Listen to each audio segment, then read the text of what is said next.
Come on, Wheeler. It's the big dog. Well, Come on, Wheeler. Wheeler, you know we're not allowed to talk about the NFL in St. Louis. Yeah, that small vocal minority of people. I mean, I'm just telling it like it is. We are banned officially or otherwise from talking about the NFL because 99% of the audience will turn us off.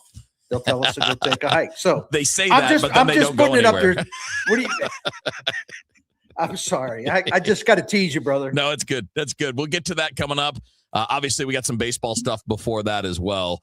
And I'll say, Bernie, just as a jumping off point, I really enjoyed the video today about the youth of the roster. This is what a rebuild is for all of our listeners and Cardinals fans that aren't familiar with baseball rebuilds, because we haven't seen one. And this is what it is. You go young, you're looking on upside. But I thought you raised a couple of really interesting questions in your video for STL Sports Central. Thank you, man. But yeah, I got into the research mode, and I'm like, listen, we all know the Cardinals are already younger, but I wanted to put some historical perspective on it just to show you how much it's dramatically changing.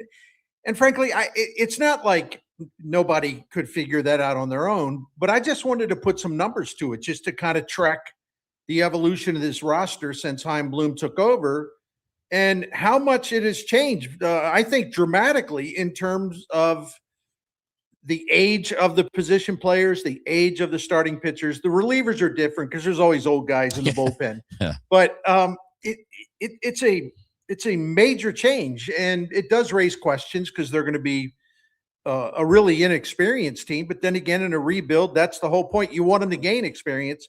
And the other thing is, I asked the question, and I think Cardinals fans are really interested in that. It's like, well, who will lead them? They don't have a leader. All the veterans are gone who were sort of in that leadership role. Now, like who's going to take the torch now? And it's a good question. Nate, what do you make of that question about young guys needing something or someone to kind of lead the way, so to speak? Maybe they need somebody to show them certain things about how things are done on a day-to-day basis, right? I mean, I think baseball is such an all-consuming sport for the people who play it, coach it, cover it, whatever. It's such a day-to-day thing. It takes over the vast majority of your life that you need to learn how to manage that. Now, that's partially what the minor leagues are for, but the major leagues adds a number of elements, including in some cases more rigorous travel. Not necessarily, they're going farther distances, but they don't have to do it on buses anymore, so maybe it kind of comes out in the wash. Certainly a lot more media attention and a lot more scrutiny and obligations that come from that day to day for many guys. What I will say is this is something that I've kind of turned over in my mind, and I think you'd have to be a former player to speak to it with more authority. But I wonder if for a team like the Cardinals, having a little bit of a leadership vacuum, if you will, at this stage actually is not the worst thing, because what they have is some guys who are still very young but have a little bit of big league experience already. So what a great opportunity for a guy like Mason Wynn, say, who you want to be kind of a leader and team captain of the future, to get to step up a little bit into that role. I mean, he's been in the big leagues for 2 years now, right? It's not like he's a rookie at this point. He's not just popping up and getting his first opportunity to sink or swim. He's got his legs underneath him now at the major league level a little bit. And that could be said of some other guys too. But I think he's a good example of a guy who's more settled at this point than maybe his age gives him credit for, right? It's not as simple as, well, he's 23, you got to be 24 years old. There's a question of how much time he has in the big leagues already. And maybe he's ready to move into a little bit more of that kind of role. Maybe that's true of a Matthew Liberatore or some of these other guys who have a decent amount of experience, but might have otherwise been deferring to older players just out of respect.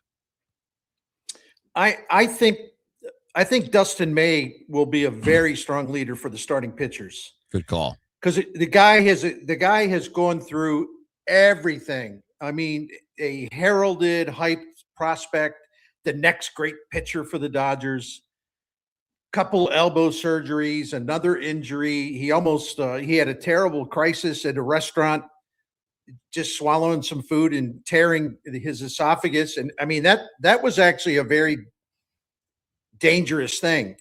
So he kind of knows what it's like to be riding high, and he knows what it's like to be kicked down, get up, kick down again. That kind of perspective is a beautiful thing for a very young collection of starting pitchers, and then the only thing I'll say, and I feel very strong about this, like if Mason Wynn and JJ Weatherholt were in a clubhouse where you still had guys who have been to all-star games and guys who have won awards and guys, Goldie Arenado a few years back, so to speak. Well, they're not going to go in there and just sort of take the initiative to lead, but this is a really, really, really young set of position players, other than maybe Lars Nootbaar. This is a new era of Cardinals baseball. If you ask me, like, okay, from a position player standpoint, because position players kind of lead other position players. Right. All right. Well, who is positioned in this new era as it begins to basically step up in a way that it shows they understand, like, this is a new era. I'm going to step up because I think, we all need to try to be leaders, and I'm going to try to take charge and do whatever I can, just so people will know I want to be a leader and I think I can. Who better than Mason Wynn and JJ Weatherholt for that? And I don't care if JJ Weatherholt hasn't played a major league game. I went back and did a lot of research about what people who played with him, coached him at West Virginia. And to me, he is the quintessential leader in every way. But, I guess part of it too is I watched baseball and grew up watching baseball in Baltimore, and I don't think anyone told Cal Ripken Jr. to go sit down. No. When he was a young dude. No. When Eddie Murray came up in 1977, he had a huge presence immediately. I don't think anyone on that clubhouse told him to go sit down and shut up.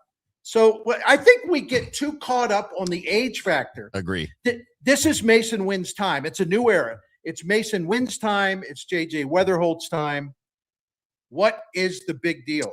Yeah, I'm with you. See, I think the leadership stuff really matters when you're talking about contending. You need to have people that can set the tone. But when you're rebuilding, you need to find out if you have them. It's as much as important as finding out if JJ Weatherholt can hit. You got to find out if you've got people with those abilities in-house. And if you realize you don't, in a year or two, you need to go get them. You need to find them. So I think this is part of the rebuilding process. It's not like having any veteran, whether it's Brendan Donovan or if you could bring back a Chris Carpenter type to run the pitching stuff. That's not going to make these guys any better this year. These guys are young. They're finding themselves. And you want to see what you can develop from within. And then you go take care of that if you need that when the time comes. I think the other thing is that, to me, being a leader in a sports context, or probably many others, is in largest part, regardless of age, experience, anything, is just wanting to be one, wanting to take that responsibility. I think when we say the word leader, people sort of use that interchangeably with star player, because they often go hand in hand, not always. And so they think, well, everybody wants to be a leader. A leader is just something that's good, and it's better to be one than not. It's a lot more work to be one than not. It means you're taking responsibility for everybody else, right? Do you want to be the most important guy in your department at work? A lot of people don't. A lot of people would rather show up when they need to, do their job, and go home, right? Being a leader means you're taking some responsibility for other people. You're doing some things that are not specifically your job. It's not enough to show up and play great defense and hit 280 and 15 home runs and say that was a pretty solid season for me. I'm going to go and enjoy my offseason. You're taking now a level of responsibility over the success of the team. It's, in basketball, everybody wants to be the star until there's 10 seconds left and somebody's got to take the last shot, and it's going to be on you, buddy. And that's when it's a leader steps up or doesn't, right? Who are you when everything is on the line? Who are you when the team is struggling and somebody needs to step up and say something? Who are you when a guy's dogging it and it's time for a teammate to step up in the dugout and say, that's not our standard, right? That's not a pleasant thing to do. Do you want to go in and say to your coworker at 10:30 in the morning, you're not upholding our standard in front of everybody, and deal with that? A lot of people don't want to. So I think that's what we're going to learn this year, is there's going to be that leadership vacuum. And the biggest question is going to be, who wants it? Not who's the best player, not who's the oldest guy, not who's the most experienced. Who wants to take ownership over the direction of this franchise going forward, knowing that this year and probably for the next year or two after, it's not going to be the most pleasant job in the world because it's going to mean being accountable for a team that probably loses more games than it wins. Yeah. Yep. It was well said, man. Well said. Yeah, I do believe, and I've seen comments from Mason Wynn, really strong comments about how he wants to lead. And he's got the personal character and intensity and respect to do that. And I think Weatherholt definitely has it in him. I don't expect him to walk in there like day one and sort of act like he's the leader, but I think he'll very, very quickly start to have that persona where people look at him and say, hey, that's our guy. That's our dude. Yeah. He's going to, and I can't think of two better guys to use your term, Nate, to take ownership of that leadership role. It's like, hey, this is our time. It's a brand new team. This is our time. Let's go. Absolutely. I'm excited about that kind of stuff. I don't look at the negative about them being young. I'm looking at the positive. Amen. And there's a lot of positives. Yeah, totally agree. That's Bernie Miklasz. Nate Gatter's here. Kevin Wheeler hanging out. It's Rush Hour Sports. We'll get to some Super Bowl coming up a little bit later on. A little more baseball next on KMOX. I'm Bob Burke, founder and chairman of Burke America Parts Group, a family of brands that includes RepairClinic.com, an appliance and HVAC parts solution company that's grown into an international brand. Before AmericanEagle.com, we partially launched a new technology platform developed by another firm. American Eagle helped take our technology to a whole new level with digital marketing, software development, and business insights into our key markets, appliances, HVAC, and outdoor power equipment, and did so both on time and on budget. AmericanEagle.com has the resources, experience, and talent needed to produce solutions. Our new technology platform, developed by AmericanEagle.com, has produced tremendous results with higher traffic, conversion, engagement, and online revenue. If you have any home repairs you need to take care of, check us out at RepairClinic.com. If you need a world-class website or technology project, then I would highly recommend AmericanEagle.com. Call AmericanEagle.com at 773-NETWORK. That's AmericanEagle.com, 773-NETWORK. I got you something extra special for Valentine's Day. Yeah? How does a blow and go sound? I like it. Great. Air Comfort Service will be here on Monday. Wait, what? Our attic insulation is in bad shape. Air Comfort Service heating and cooling and insulation can top off our insulation with blow and go and make our home more energy efficient. We can save up to 30% on our energy bills. I love it when you talk savings to me. Schedule your blow and go attic installation from Air Comfort Service. Visit aircomfortservice.com/blow today. Soulard is going to the dogs. Make sure to bring your four-legged friend to the streets of Soulard for the 33rd annual Purina Pet Parade, the world's largest costume pet parade. It all starts at 12th and Allen, Sunday, February 8th at 1 p.m. And KMOX's own Dave Glover will be leading the pack as the parade's Grand Marshal. Sign up today to march in the parade with your dog. The event supports Open Door Animal Sanctuary. For more details, PurinaPetParade.com. Don't miss this annual St. Louis Mardi Gras tradition. Sponsored by Purina. Traffic from the MichaelsFlooringOutlet.com Traffic Center. Well, we still have heavy traffic downtown on Route 3 coming down through Monsanto now. The train crossing there. Northbound Route 3 is jammed back through Queenie. South Route 3 is jammed back to the Poplar. Westbound 44 is jammed past the Poplar. We had a minor crash reported there. Eastbound 44, still have the road work, Kings Highway into Grand. Heavy, still have that crash partially in the left lane. Southbound 55 at Dolores, still kind of slow going past that one. Westbound 64, Kings Highway out through McCausland's backed up. There's a little slowdown, 170 through McKnight because of a recent incident. Then it's on the brakes. Pretty solid now, though. From Lake St. Louis Boulevard out to the West 70 ramp, looks like something maybe at the end of that ramp. Westbound Highway 70 has some slow traffic around the bend of the Fallon Park at the city limits. And then from A out through that Z area, merging with the 64 traffic. South 270, Olive down to Clayton Road, busy, and then approaching Gravois. Northbound 270 north of Manchester up to Ladue is busy. Westbound 44 a little slow around the Cleed Station. I'm Roger Brand at the MichaelsFlooringOutlet.com Traffic Center. Amy, yes. I have a real beef with bathroom doors in hotels. The stupid sliding door. No, give me a fully shut door, because the sliding door, you know what happens? There's always a gap. There's a gap. And so if you have a partner with you in the hotel room, there are sounds and smells and steam. It puts a new meaning to the word butt crack. The Chris and Amy Show, weekdays starting at 9 on 104.1 FM, KMOX. If you owe back taxes, listen carefully to rule number 1. Never go up against the IRS alone. They're cracking down, freezing bank accounts, garnishing paychecks, canceling passports. Even your home or business could be at risk. But here's what they don't tell you. The IRS has powerful tax relief programs that could save you thousands if you qualify. That's why smart people call Optima Tax Relief, America's #1 tax resolution firm. Nobody knows these programs like the experts at Optima. Their team of tax attorneys and licensed professionals have resolved over $2 billion in tax debt for people just like you. The IRS is not stopping, so don't wait and don't take them on alone. For tax help you need, for tax help you can trust, call Optima today for a free consultation. Call 800-348-0269. 800-348-0269. 800-348-0269. Optima Tax Relief. Some restrictions apply. For complete details, please visit OptimaTaxRelief.com. Rush Hour Sports continues on 104.1 FM, KMOX.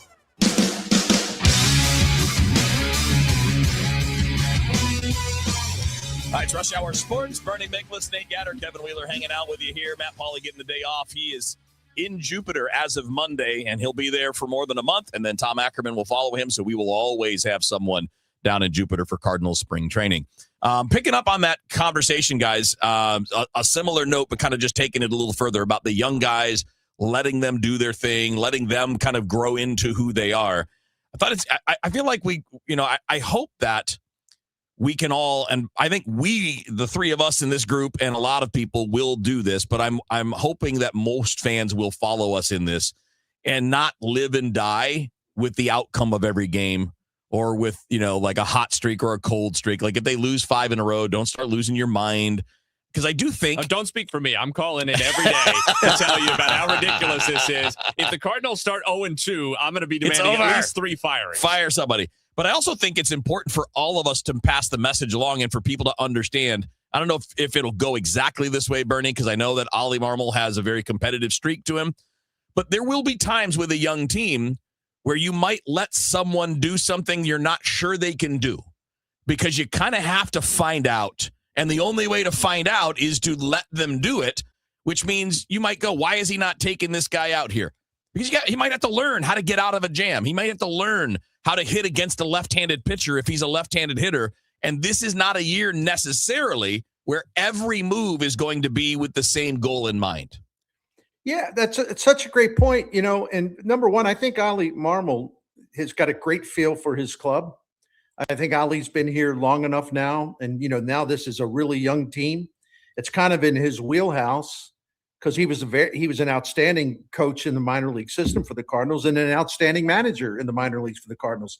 He's always enjoyed working with young guys. It doesn't mean he doesn't enjoy working with older guys, but it's kind of right, it's kind of like right down the middle for him. I mean, he can handle this.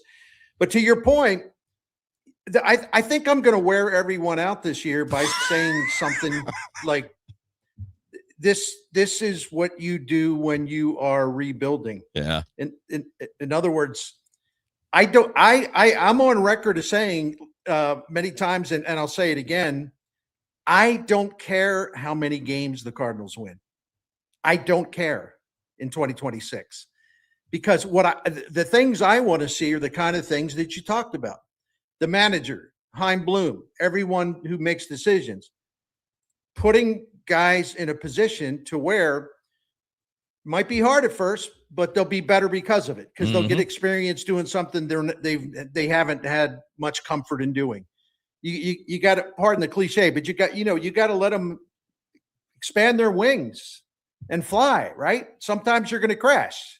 So, but no, you're right. And on the only thing I'll say that's bad about that is that now I'm going to expect exactly what you're talking about. It's like, why did he do this? Marmol doesn't know what he's doing. Gotta fire him. He didn't go for the right-handed bat there. Well, they're trying to find some things out there, buddy. Yeah. So it's going to be a really interesting season. But Nate and Kevin, I don't know.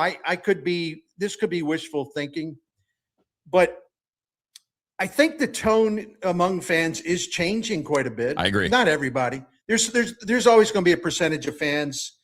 Chaim Bloom could go out and get who we were talking about. anybody, like any great player that they want, and they'd still find something to whine about. But I think most fans get it now, and based on my email and some other things, I think people are really kind of warming up to the idea. You know what? This will be kind of fun. This will be kind of fun to see all these young guys come up and get to know who they are and what they can do. This will be different, but we haven't actually had to do it for the 30 years Bill DeWitt's owned the franchise. So it's like a new experience. Maybe that'll create some energy. I don't know. I agree that I think it feels like the fan base is in a healthier place right now that it's been in a little bit of time. And I think in large part that's because the message feels more aligned. I think fans feel like everybody's in the same boat for the most part and moving rowing in the same direction, because Chaim Bloom has done a really good job of communicating what they're doing and why. And I think people understand and therefore can get on board if they understand where we're going. The big test will be if the Cardinals have some close losses early in the season, does Ali Marmol get that good grace? I think Ali Marmol is the one person who's thinking, I don't know if this good grace is going to extend to me from the fan base. I agree with you. I think he has a great sense of people, whether that's his players or fans or us in the media. I think if people actually listened to Ali when he talks, they would talk about him very differently, but people go in expecting to hear what they want to hear and see what they want to see. And I don't think they always give him a fair shake as a result. How he is treated this year in light of the overall direction of the franchise and the vibe around the fan base will be very interesting. Going to be a heck of a lot of fun to sort through all of that. Yeah. Yeah. And Wheels, real quick. One thing I've never understood. Okay. Gosh, and I know it's coming across as like I'm ripping fans. I'm not. I'm just saying I don't understand this. What have we heard a lot? Boy, Bill DeWitt, sell the team, sell the franchise. Like Bill DeWitt's like an awful owner, right? John Mozeliak, he should have been fired 5 years ago. This roster is terrible.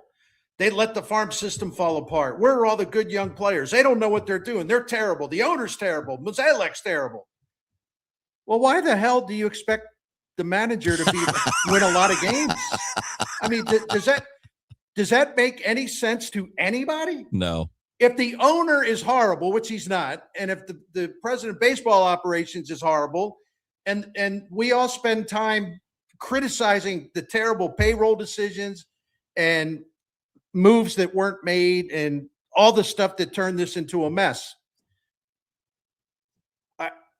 So Ali Marmol's supposed to win 90 games with this? You all are saying that it's all a bunch of garbage and that the owner should sell the team. Yeah, but yet bizarre. Yet you expect Ali Marmol to overcome all of that and like take the Cardinals to the top of the NL Central or something. I mean, you know what would make them like Ali is if he said ownership's terrible, sell the team in his press conference. Then all of a sudden they all agree. Yeah. Bernie Miklasz, Nate Gatter, Kevin Wheeler with you on Rush Hour Sports. We're switching over to Super Bowl 60 after the news here on KMOX. I'm Debbie Monterey, and I see more clearly thanks to the doctors at Ophthalmology Associates. Make your appointment today at 314-966-5000 or online at yourEyeDoc.com. At 5:30, the news is sponsored by Michael's Flooring Outlet, the flooring experts, michaelsflooringoutlet.com. We've got 43, feels like 33 downtown at the Arch. Seattle Seahawks fans are filling into the San Francisco-Santa Clara region ahead of Sunday night's Super Bowl, and many of them are wearing the number 12, symbolic of the fans as the 12th player on the field. 12s have flooded downtown San Francisco, invading enemy territory with their blue and action green. 100%. You can see the 12s from everywhere. Yeah. And then I think I hear more Go Hawks than anything else. Yep. Security around the 4-block radius at the NFL's fan experience is tight. Officers and canine units on every corner. That's not stopping fans from celebrating before the big game some 50 miles south in Santa Clara. Luke Ducey for CBS News, San Francisco. Correspondent Jim Crisula reports on some big news from the big leagues. Tarek Skubal has won his salary arbitration hearing with the Detroit Tigers, and the two-time Cy Young Award winner will be paid a record $32 million this year instead of the team's $19 million offer. Toronto first baseman Vladimir Guerrero Jr. had held the record for the highest salary in an arbitration case decided by a panel at nearly $20 million in 2024. There are reports that male ski jumpers are affecting parts of their bodies to enhance their performance. Experts say there's a culture of cheating in ski jumping, often below the belt. Now, the World Anti-Doping Agency is dealing with reports that some male jumpers are giving themselves a boost in their nether areas to gain an aerodynamic advantage. If anything was to come to the surface, we would look at anything. Some skiers are allegedly injecting a filler before being measured for their suits because a larger suit provides more lift. Allison Keys, CBS News. From the Saliga Heating and Cooling Weather Desk for tonight, breezy, low 25. For tomorrow, lots of sunshine and a high of 37. Right now, it's 43 downtown. I'm Michael Calhoun, KMOX News. Hey, Cardinal Cowboy here. Who would have thought a car crash would have led to charities, TV shows, and cheering with the best fans in the world? I'm thankful for every day. And so are my friends at Renner Garage Door. They've been turning garage doors from zero to hero since 1966. With help from trusted brands like Delden, Amar, and LiftMaster, honest family-style service you can count on. So giddy up and get your free repair or replacement quote today. Giddy up! R-E-N-N-E-R, R-E-N-N-E-R. Bernie Miklasz here, always proud to talk about Saliga Heating and Cooling. Dan Saliga is the fourth owner operator of a great St. Louis business that has been serving St. Louis since 1927, which means they're in their 100th year. And as this fourth generation owner operator of the family business, Dan Saliga just makes it better and better and better. It was already great, but this is not a family, or Dan Saliga is not a leader that's going to just put his feet up and say, hey, we got a great business. We're good. Don't stress out. No, he wants to earn your trust every time you call Saliga Heating and Cooling. He believes it's their obligation to earn your trust. And that's the only way to build customer loyalty. Never take the customers or the clients for granted. That is a wonderful way to have a philosophy when you're running your own business. And, you wish more people had that attitude, because Saliga Heating and Cooling sets the standard. This Daikin Comfort dealer will help you no matter what your problem is, big job, small job, emergency, something in the middle. And they're always going to be honest. They're always going to be straight with you. They're going to be prompt with their service. You'll see their knowledge. You'll appreciate how classy they are. We are proud to have been calling Saliga for the last 18 plus years, and that will absolutely continue. To find out more about Saliga Heating and Cooling and all their services, go to SaligaHeatingandCooling.com. St. Louis has a voice. KMOX, the voice of St. Louis. That voice has shared our stories from headline to history. This is Harry Carey from the beautiful new Busch Memorial Stadium. From moment to memory. Cardinal football on the move. Among those voices, Bob Hamilton. When I was in high school, I decided I wanted to go to radio. Working at KMOX is an honor and a responsibility to represent this community. It's one we take seriously. KMOX, the voice of St. Louis. Hi, I'm Jim Brennan with McKelvey Homes. The American dream is owning your own home, especially a brand new McKelvey home. This will be your last chance to take advantage of the tremendous savings of the 6 remaining market-ready homes or our luxurious Madison display at Summerlin and O'Fallon. Also get $10,000 free cash at close and special 5.0% fixed 30-year financing. Talk to Stephen Bonfani on how you can qualify for this great offer. Visit McKelveyhomes.com. It's time to move up to McKelvey. Nothing makes a gathering great like Eggland's Best Eggs. They're just so delicious with better nutrition, too. For us, it's eggs any style, as long as they're the best. Eggland's Best. Better taste, better nutrition, better eggs. For all station contest rules, go to KMOX.com/rules. The reason many of us hate insurance companies is because some of them act like bullies. I'm John Morgan of Morgan & Morgan. I've been dealing with these creatures my whole career. Whether it's a workers' comp claim, an auto accident, or a nursing home or medical mishap, the playbook is often the same: deny and delay. We became the largest injury firm in America for a reason. We fight the bullies. They know who we are, and I know it makes a difference for our clients. Just go to forthepeople.com and see our results and our verdicts after those bullies gave us their final offer. Hiring the wrong firm can be disastrous. Hiring the right firm could substantially increase your settlement. It's easy to get going. Visit forthepeople.com on your phone or computer, or call us on your cell at #law, #529. Morgan & Morgan, America's largest injury law firm, forthepeople.com.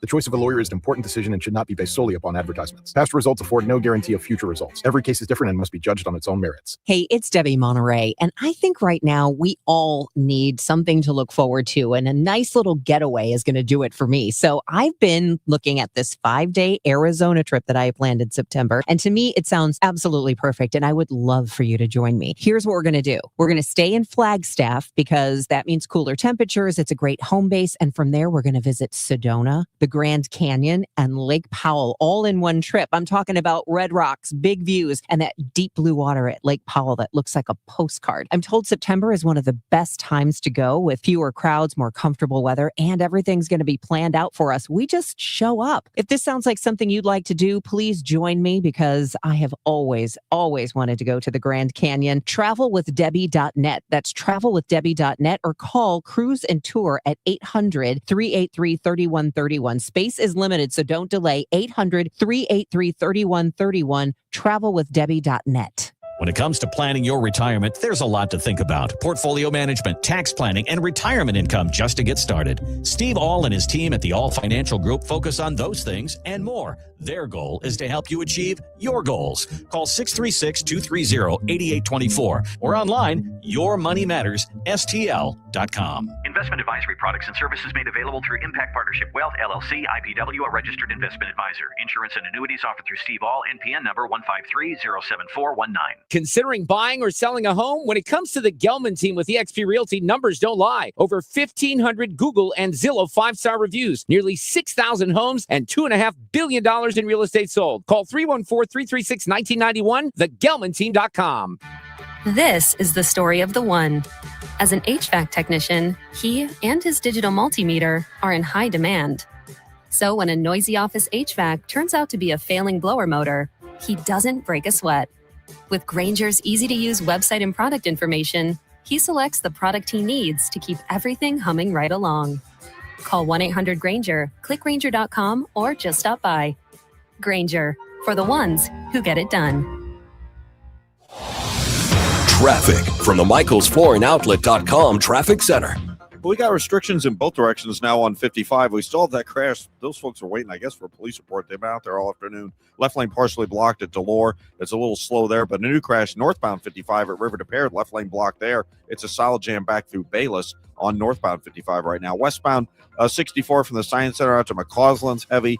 It's a little slow through Winghaven and then Lake St. Louis Boulevard out to 70. Eastbound 64 busy past the Inner Belt. South 270, Olive down to 64 slow. North 270 north of Manchester up toward Ladue. We had a report of a crash in that area. Eastbound 64 heavy past the Inner Belt. Westbound 70 is great. The only delays A to Z out in the Wentzville area right now. I'm Roger Brand in the MichaelsFlooringOutlet.com Traffic Center. This is Rush Hour Sports on 104.1 FM KMOX.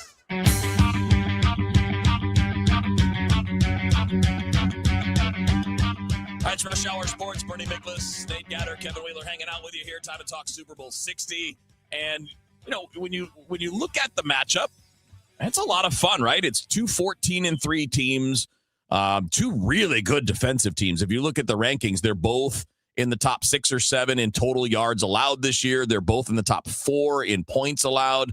But you pointed this out earlier, Bernie, on DGS, and I'm this is where I'm leaning, and I'm leaning because of this fact. But you pointed out earlier how weak the schedule has been for the New England Patriots, and obviously Seattle's has been really strong. They have one of the toughest. So if you look at, and again, there are a lot of metrics for this, so there's no one that is absolute. But there's a metric about the total rank of schedule that I'm looking at right now that counts the playoffs. So this is adding 3 playoff games for these teams. I think 2 for Seattle, but 3 for New England. Even with these 3 playoff games on there, Bernie, the weakest schedule of any team in the NFL. Even with 3 playoff games tacked on, Seattle's is the 4th toughest. I got mixed feelings about it. I think it's good to point that out because I think it could be a factor in the game. But I also been around long enough where I always try to remember, the teams don't get to pick their own schedule. Sure. So, you play who you play and you got to set them up and knock them down because the same people that are dogging them because of the schedule, making too big of a deal about it, which you're not doing, by the way. Right. they would be, wanting everyone fired and trade Drake May if they were losing to some of these bad teams, but they don't. They did at the beginning of the season. I still don't know how they lost to the Raiders. and part of this, real quick, Wheels, is that in 1999, which was just like, wow, with the St. Louis Rams, I can't emphasize to you guys enough how much I heard, just because I was always curious about how the media around the country perceived the Rams. It's like, well, they got a soft schedule, and they did. They were ranked like 29th or 30th in terms of strength of schedule. They don't play anybody. They're not that good. Okay, they can throw the ball a little bit. Hey, Kurt Warner, the grocery bagger, look, he's going to get his 15 minutes of fame, and he's going to have a bad game, and then he's going to fall apart. This whole thing's going to crash. They're not tough enough. They're not physical. They subsided on cupcakes. They can't beat a strong team. All that stuff.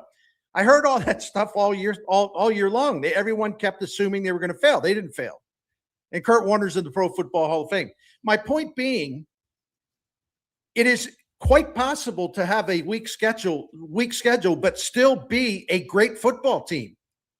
So in other words, I'm not going to downgrade. Yeah, I mean, they're here, right? Schedule. Yeah, right.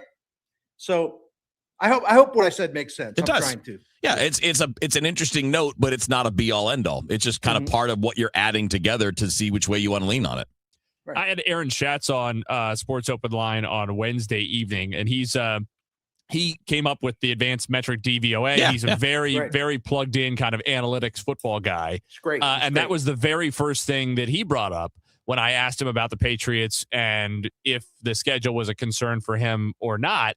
And he said, not really. I mean, the numbers guys, I think they feel generally like all those things get baked into the pie. They're priced into whatever the ultimate metrics are that get pushed out. Right. So I don't think those guys usually get too hung up on something like that. But the very first thing he said is what you're talking about, Bernie, which is 1999. Everybody would have made a big deal about it and did make a big deal about it with the Rams. And, that worked out just fine for them. To be fair, and kind of maybe to your point as well, Bernie, that it's a note, but it's not something to get too hung up on.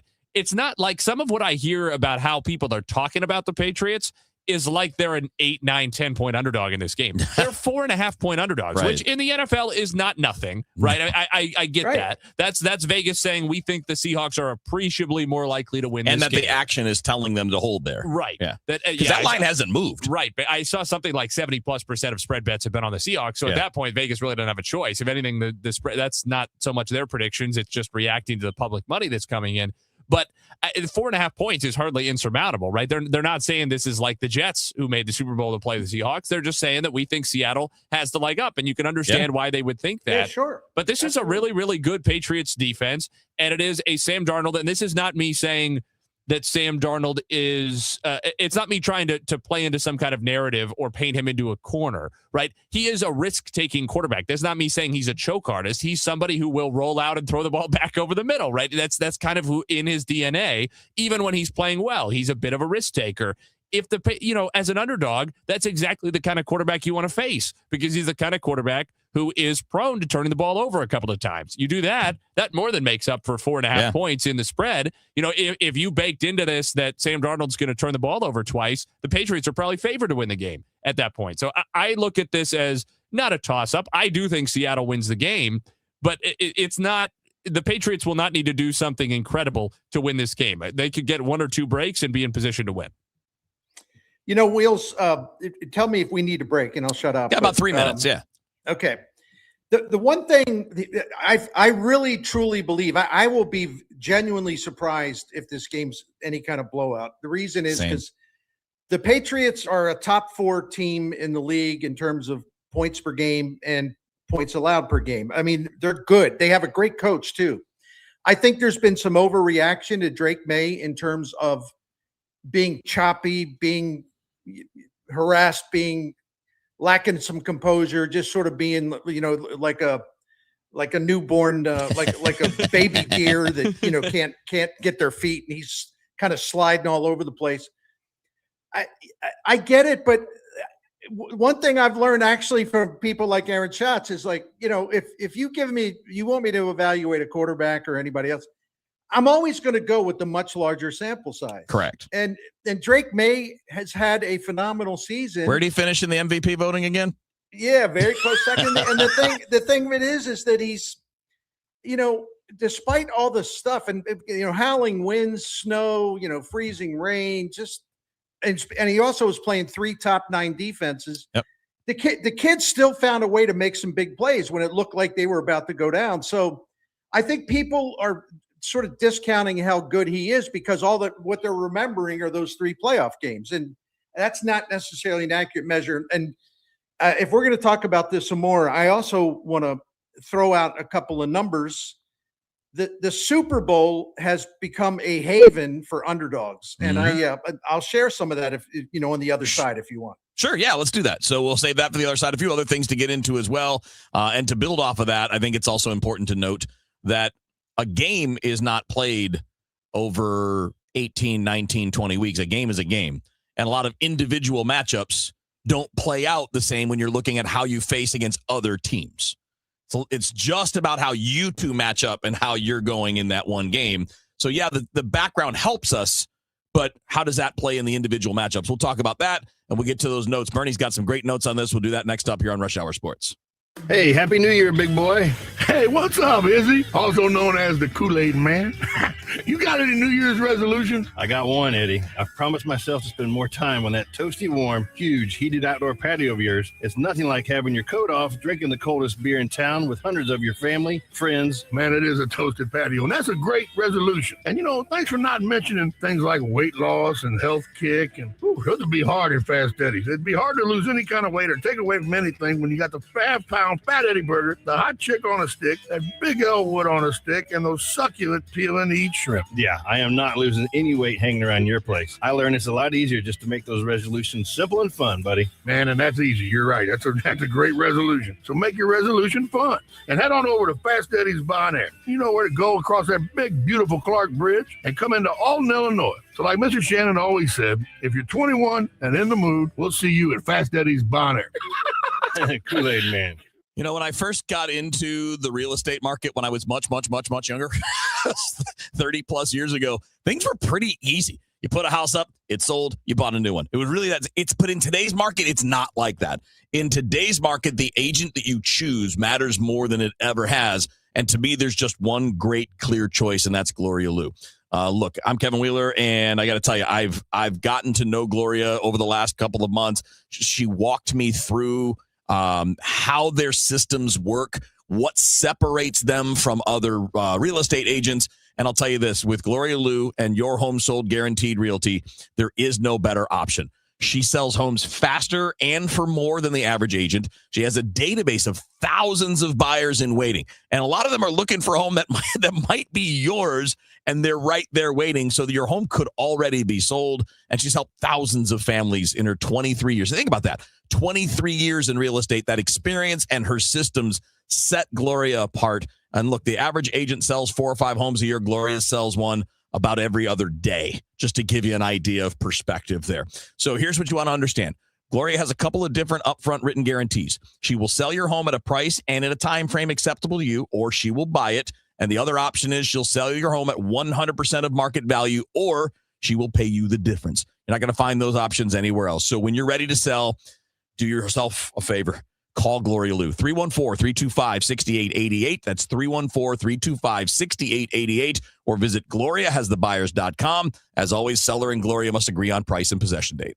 If you owe the IRS, you have a legal issue, and you need the Lance Drury Law Firm. We'll protect your rights. Log on at LanceDruryLaw.com. Working full-time but still falling behind? Learn how real estate education can help you build income and get ahead on your terms. Text radio to 88007. That's RADIO to 88007. Presented by Lifestyles Unlimited. Game day starts before kickoff. Get ready for the big game with help from Menards. Find great deals on sofas and recliners to keep guests comfortable all game long. Score big savings and stock up on game day goodies. Shop a variety of snacks and drinks to keep your party fueled up. Make Menards a part of your game plan. Shop in store or on Menards.com and save big money.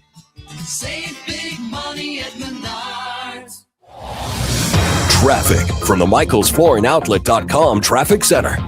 They got a couple of delays on northbound 55 north of A, midway up to McNutt, and then a jam on northbound 55 north of the Union Road overpass up to River to Pear. Only one lane's getting through past that crash there. Eastbound 44 Kings Highway through Grand, you still have the roadwork delays.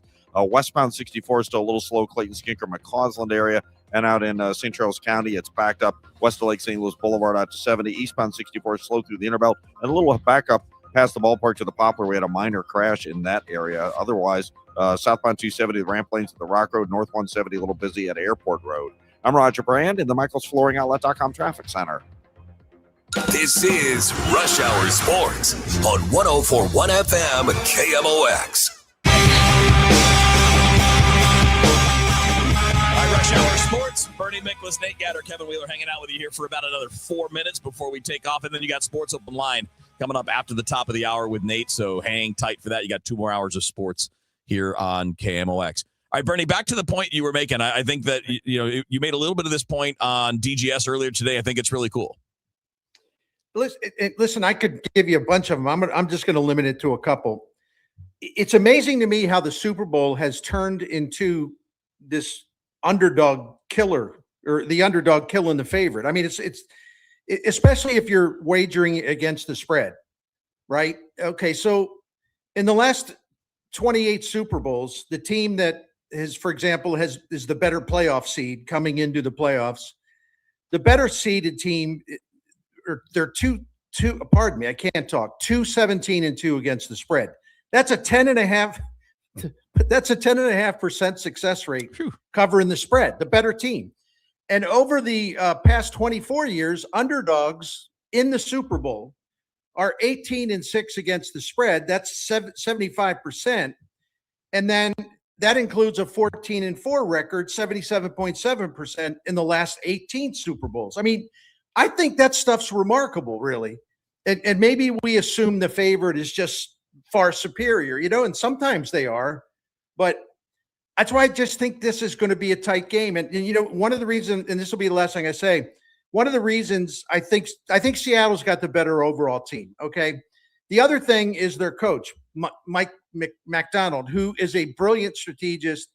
He confuses the heck out of quarterbacks. You never know what he's going to do. He has great schemes. He's full of surprises. Since he became their head coach at the start of the 2024 season, when the Seahawks have played a quarterback that is in their first, second, or third year, so Drake May, that applies to him.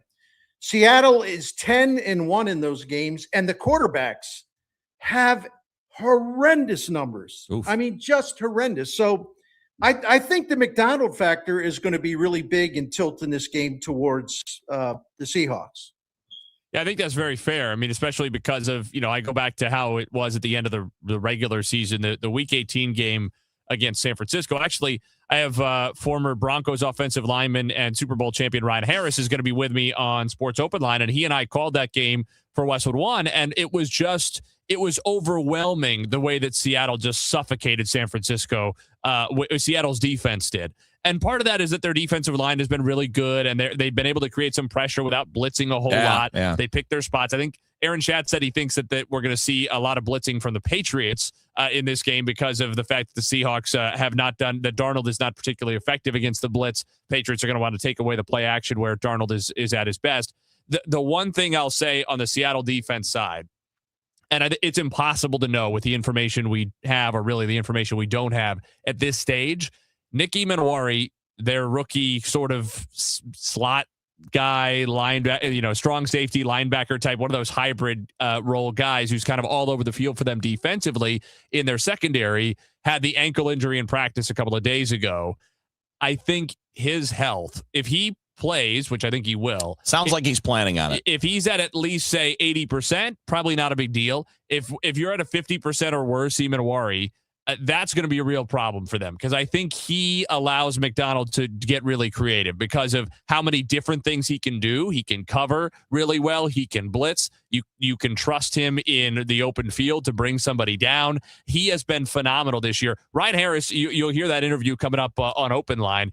He said that he thinks Emanwari is one of the best football players he's ever seen, period. Wow. Not one of the best rookies this year, one of the best football players he's ever seen, He's period. pretty fun to watch, man. He is very good. Good. Literally, when you're watching them, he's everywhere. He's elite. Yeah, he's really just fantastic to watch. All right, boys, buckle in. We got a fun weekend to come. We got the Super Bowl on Sunday, and then as soon as the Super Bowl is over, we got people reporting to Jupiter. And this year, we get the bonus of World Baseball Classic, which means we get some meaningful, entertaining games before we even get to the regular season. So good stuff coming your way. Bernie, have a great weekend. Nate, have a great weekend. Daniel, have a great weekend. Everybody listening, stay tuned. You got Sports Open Line next on KMOX. Italian subs for your finance team at Chicago. Easy Cater. Burritos for your call center crew in Plano. Easy Cater. Bagel sales reps meeting clients in Charlotte. Easy Cater. Hot chicken sandwiches for your third shift warehouse workers in Memphis. Easy Cater. Your teams may be spread out across the country, but you've got one platform to feed them all, whenever and wherever they work, with food they love from favorite restaurants. Easy Cater. Food for the workplace, all in one place. Order now at easycater.com. Welcome back to Winter Hack Radio, the place for clever hacks to survive the season.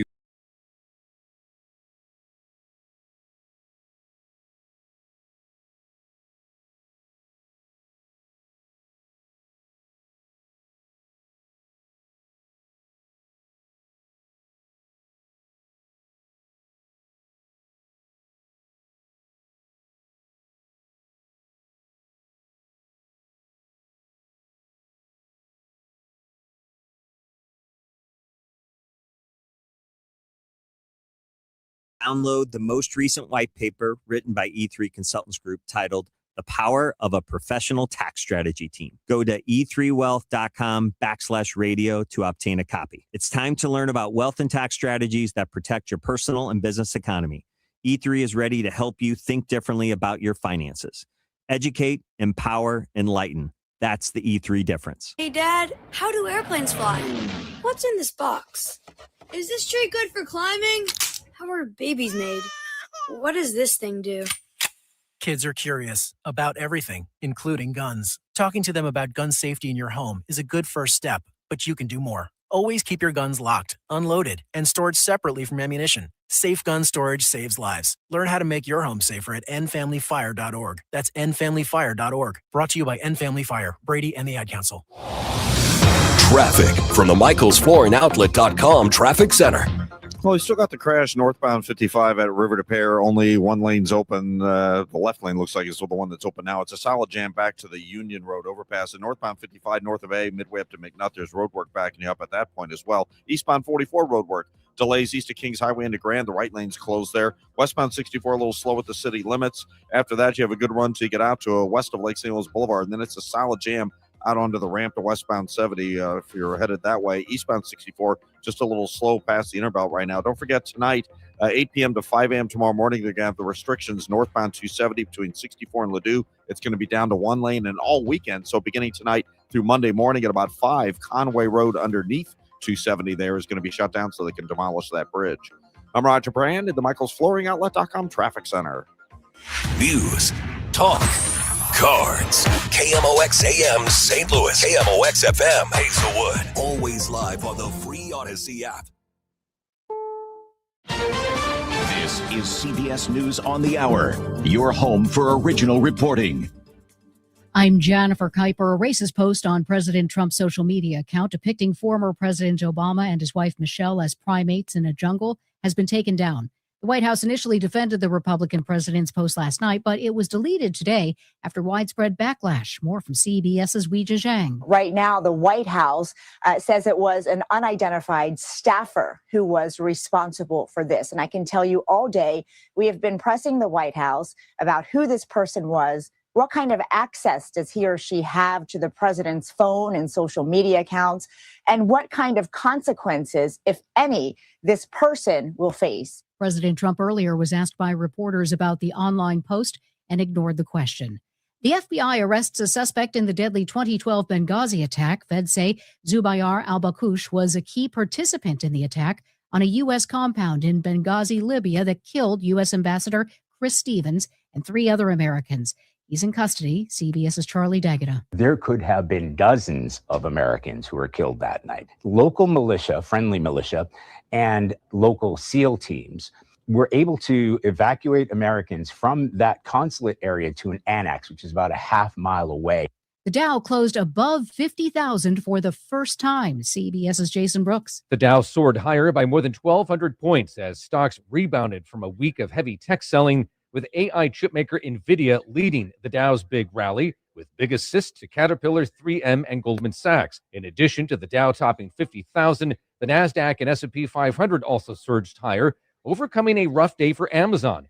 A day after the last video plea by the Guthrie family in an effort to find their mother, CBS's Andres Gutierrez reports the local sheriff's department says it's aware of another letter sent to a local news station. They're trying to verify the latest note. They have investigators also found out conducting interviews, including family members. Law enforcement officials have said that they are speaking to anyone who may have had contact with Mrs. Guthrie and that this is a common practice to rule out potential suspects and to build a timeline on the victim's last known whereabouts. Police in Maryland have made an arrest after a second grader fired a gun in his classroom Wednesday. CBS's Michael Wallace. The boy shot himself in the finger at Freetown Elementary School in Glen Burnie. Anne Arundel County Police Captain Jacqueline Davis says the boy's teacher administered first aid and secured the handgun. This teacher today showed what a hero looks like. Police say the boy had brought the gun from home. His mother's boyfriend has been charged with leaving a loaded firearm accessible to a minor. Colorado funeral homeowner who abused corpses is sentenced to 40 years in prison. This is CBS News. Follow and listen to the official 48 Hours After Show post-mortem on the free Odyssey app or wherever you get your podcasts. If you're drowning in IRS debt and can't afford to pay, then you need to take advantage of special IRS tax programs that are available and free yourself from IRS collection efforts once and for all. Due to the financial hardship consumers are facing throughout the country, the Internal Revenue Service has made it easier to settle delinquent tax problems. An open phone line has been established by Community Tax for consumers to call and see if they qualify. Take down this number or store it in your cell phone, but call the Community Tax Helpline at 800-793-9858. If you owe back taxes to the IRS and cannot afford to pay them back, or even if you have years of unfiled tax returns, there's no need to fear anymore. But you have to call the Community Tax Helpline today at 800-793-9858 for the help that you need. Don't take on the IRS alone. They can attack your wages, savings, pension, home, and even your Social Security check. Call 800-793-9858 for your free consultation and to see if you qualify. That's 800-793-9858. 604, 42 degrees downtown at the Arch. He rose from the streets of St. Louis to become a vital part of 1960s and 70s pop music. The bass singing voice of Lamont McLemore now silenced at age 90. The 1952 Sumner High graduate helped form the Fifth Dimension group after heading west to hone his photography skills learned in the U.S. Navy. McLemore once told WGHT Radio about his rags to riches story. If I could do it, anybody could, because I really came from a very impoverished situation, and it all worked out. When asked to choose between a recording booth and concerts, actually, I like the live appearances better because you actually got a chance to see people's faces and them really enjoying, the fruits of your efforts. The Fifth Dimension has a star on the St. Louis Walk of Fame. It's in the 6100 block of Del Mar. Brad Choate, KMOX News. Self-driving cars are currently stuck in park in Illinois. A state lawmaker says it's past time to change that. Here's Jeff Buchholz. I think it's really cool if it's done right. But Chicago State House Democrat Cam Buckner told reporters that right now the closest anyone in Illinois can get to a Waymo or other self-driving car is by going somewhere else. And he says the state risks getting left in the rearview mirror. His bill would let Cook County and 2 other areas in Illinois launch a 3-year pilot to make sure autonomous vehicles can operate safely. Statewide approval would follow if the test is successful. This is really allowing these folks to do a test run to see if this makes sense for Illinois. And yes, he's ridden in one. It was one heck of an opportunity. As excitement builds for the Super Bowl, Illinois officials are warning bettors to be careful where they place their wagers. With Super Bowl betting expected to surge, the Illinois Gaming Board and Attorney General's office have sent more than 60 cease and desist letters to online casino and sweepstakes operators accused of illegally targeting Illinois residents. State law prohibits internet gambling outside of licensed sports books, casinos, racetracks, and approved video gaming operators. The letters demand the sites immediately block access to users in Illinois or stop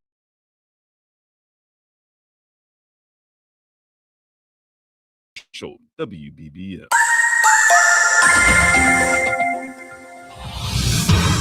Let's get you to Roger Brand now in the traffic center. Well, Michael, we're wrapping up with trouble on 55. We've still got this crash at the city limits. Northbound 55 or River to Pear, only the left lane still open. Northbound 55 is a solid jam back to the Union Road overpass. You have roadwork delays northbound 55 from Highway A most of the way up to McNutt. We have a crash now southbound 55 at Highway M. They just dispatched emergency crews, lane blockage there. Just a short jam for now at that point on southbound 55. So trouble's obviously there. The roadwork's still going on. Eastbound 44, Kings Highway through Grand, you've got delays. Eastbound 64 is still heavy through the Interbelt. Westbound 64 is still a bit of a backup right through Prospect briefly. Westbound across the Poplars a little heavy. Westbound 44 before 55, we had a stall downtown. It's a little heavy there. Don't forget, there's going to be restrictions tonight, 8 p.m. to 5 a.m. tomorrow morning on North 270 between 64 and Ladue. They're going to have it down to one lane, and they're also going to have restrictions all weekend long starting tonight through 5 a.m. Monday. Conway Road underneath 270 in that work zone is going to be closed so they can demolish that overpass. I'm Roger Brand in Michael's FlooringOutlet.com Traffic Center. As expected, temperatures felt pretty good out there today. Pretty good as far as the last 3 weeks are concerned. Partly cloudy skies, a little breezy this evening and overnight. Temperatures this evening will drop back into the upper 30s and 25 for the low. We do have a northwest wind back, so Saturday is going to be sunny, but it is going to be colder. 37 for the high, so nothing extreme, but colder than today. Saturday night, some clouds around 26. Sunday, sunny skies. Southerly flow opens back up. We should pop up to about 54 degrees. Clear skies Sunday night, 32. Monday, sunny, 59, 60. Should do it for the high temperature on Monday. Last time we touched 60 degrees was January 13th. It does look like rain moving in late Tuesday and Tuesday night. Right now, it's looking like an all-rain situation. From the Saliga Heating and Cooling Weather Center, I'm meteorologist Dave Murray on 104.1 FM, KMOX. It is partly cloudy right now, 42 downtown at the Arch. I'm Michael Calhoun, KMOX News. Come on, let's get going now. From KMOX Sports. We're primed and ready. All day, baby. Man, let's go. This is the Gray Bar Sports Open Live. Gray Bar, your distributor for electrical and datacom needs. On 104.1 FM, KMOX. Friday night, Gray Bar Sports Open Line on KMOX. Nate Gatter with you in for Matt Pauley, who's getting ready to head down to Jupiter, Florida to run point on our KMOX Cardinal Spring Training coverage starting next week. I'll be back with you next week as well on Monday before we get that Cardinal Spring Training coverage underway in earnest, and Matt will have open line next week thereafter down in Jupiter. Next Monday, don't forget as well, the St. Louis Billikens Coaches Show will be here on KMOX from 6 to 7 with Josh Schertz. I will have Sports Open Line after that from 7 to 8. The Billikens now have won 16 games in a row. We will visit with assistant coach Corey Tate, who has now been part of a couple of coaching regimes here in St. Louis, and he will be with us at 7:05 right out of the news at the top of the hour to begin our second hour of the program. Corey Tate, St. Louis assistant coach, with us before the Billikens host LaSalle tomorrow at 2 o'clock. Our pregame here on KMOX will get underway at 1:45. The Bills and the Explorers. Bob Ramsey, Billikens Hall of Famer, and now a St. Louis Sports Hall of Famer. Congratulations to our own Bob Ramsey, a St. Louis Sports Hall of Fame inductee. He will be on the call alongside Earl Austin Jr., and that game is sold out. Can you believe that? Not just a sellout. I mean, it's a Saturday afternoon. It's nothing especially surprising about a good St. Louis team selling out on a Saturday afternoon at Chaffetz Arena, but to do it against LaSalle is a bit unusual. That tells you just how high the demand is right now, and why not? The Bills are 22-1. They're 10-0 in the Atlantic 10. They've won 16 games in a row. They're 15-0 at Chaffetz Arena this year, and they will go back at it against LaSalle tomorrow. But the Explorers have not been that team, right? They're just not in a good place as a program over these last several years. I think they're moving maybe cautiously in the right direction because of the fact that they've got that arena renovation done, and all of that looks a lot better. But to be selling out games against LaSalle is just not something that happens all the time. This is a team in 12th place in the Atlantic 10 at 3-7 in the conference, 7-16 overall. They've lost their last 3 games. They are just 1-9 away from home. SLU beat them a month ago in Philadelphia by 12, a game that really was never even that competitive, kind of got closer at the end and maybe didn't look as bad as it really was. There are 3 losses in a row for LaSalle coming into this one. At Fordham, lost by 6. At home against St. Joe's, lost by 9. At Loyola Chicago, lost by 10. Now, the 2 games before that, they beat St. Bonaventure by only 4. Of course, the Billikens hammered the Bonnies on the road, and they beat Dayton by 3. Both of those games at home in Philadelphia. They've had some lopsided losses by 21 to Richmond, by 22 to George Washington. Certainly, this is a game that the Billikens should be able to handle.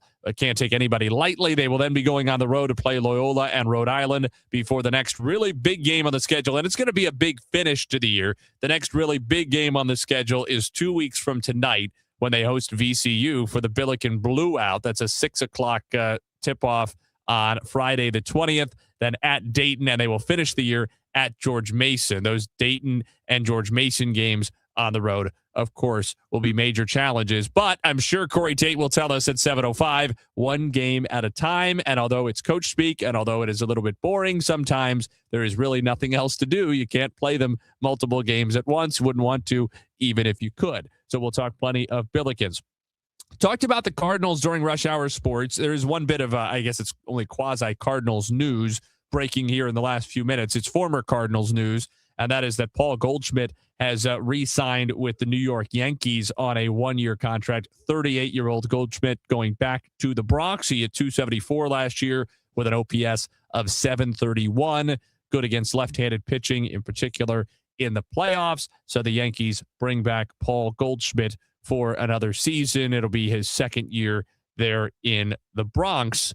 The Cardinals, of course, are heading fully into this rebuild. We've talked about it at length, especially since the Brendan Donovan trade has kind of fully sealed that now the pieces of value on this roster have pretty much been stripped off, with the exception maybe of Lars Nootbaar. And of course, by pieces of value, we don't mean that those are the only guys who could get anything in a trade. Mason Wynn could get a lot. J.J. Weatherholt could get a ton. We mean the guys who are old enough at stages of their careers where they're probably not going to be especially useful to the Cardinals by the time this rebuild is coming to its conclusion and the Cardinals are ready to contend again. Or at the very least, if those guys were still useful, because I'm not going to say that Lars Nootbaar and Brendan Donovan couldn't still be useful players 3 or 4 years from now when the Cardinals would hope to be back in the mix again. Maybe it could be sooner.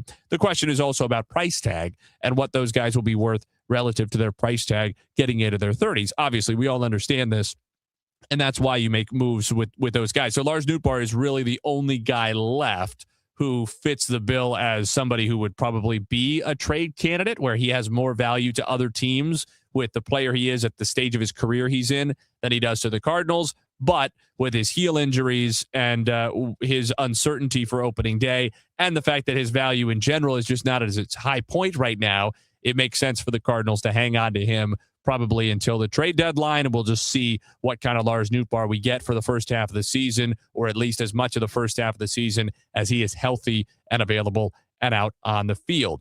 The other bit of Cardinals that I want to talk about, we got a really nice comment. You can comment on any of our streams wherever you're following, Facebook, on X, on YouTube. You can also call into the show, 314-436-7900, 314-436-7900. You can text us, or you can leave a voice message on the free Odyssey app, AUDACY, where you can always hear anything going on live on KMOX or any of our podcast content as well. Go back and hear what we discussed in Rush Hour Sports. And there was some good Cardinals conversation in the first half hour of that show.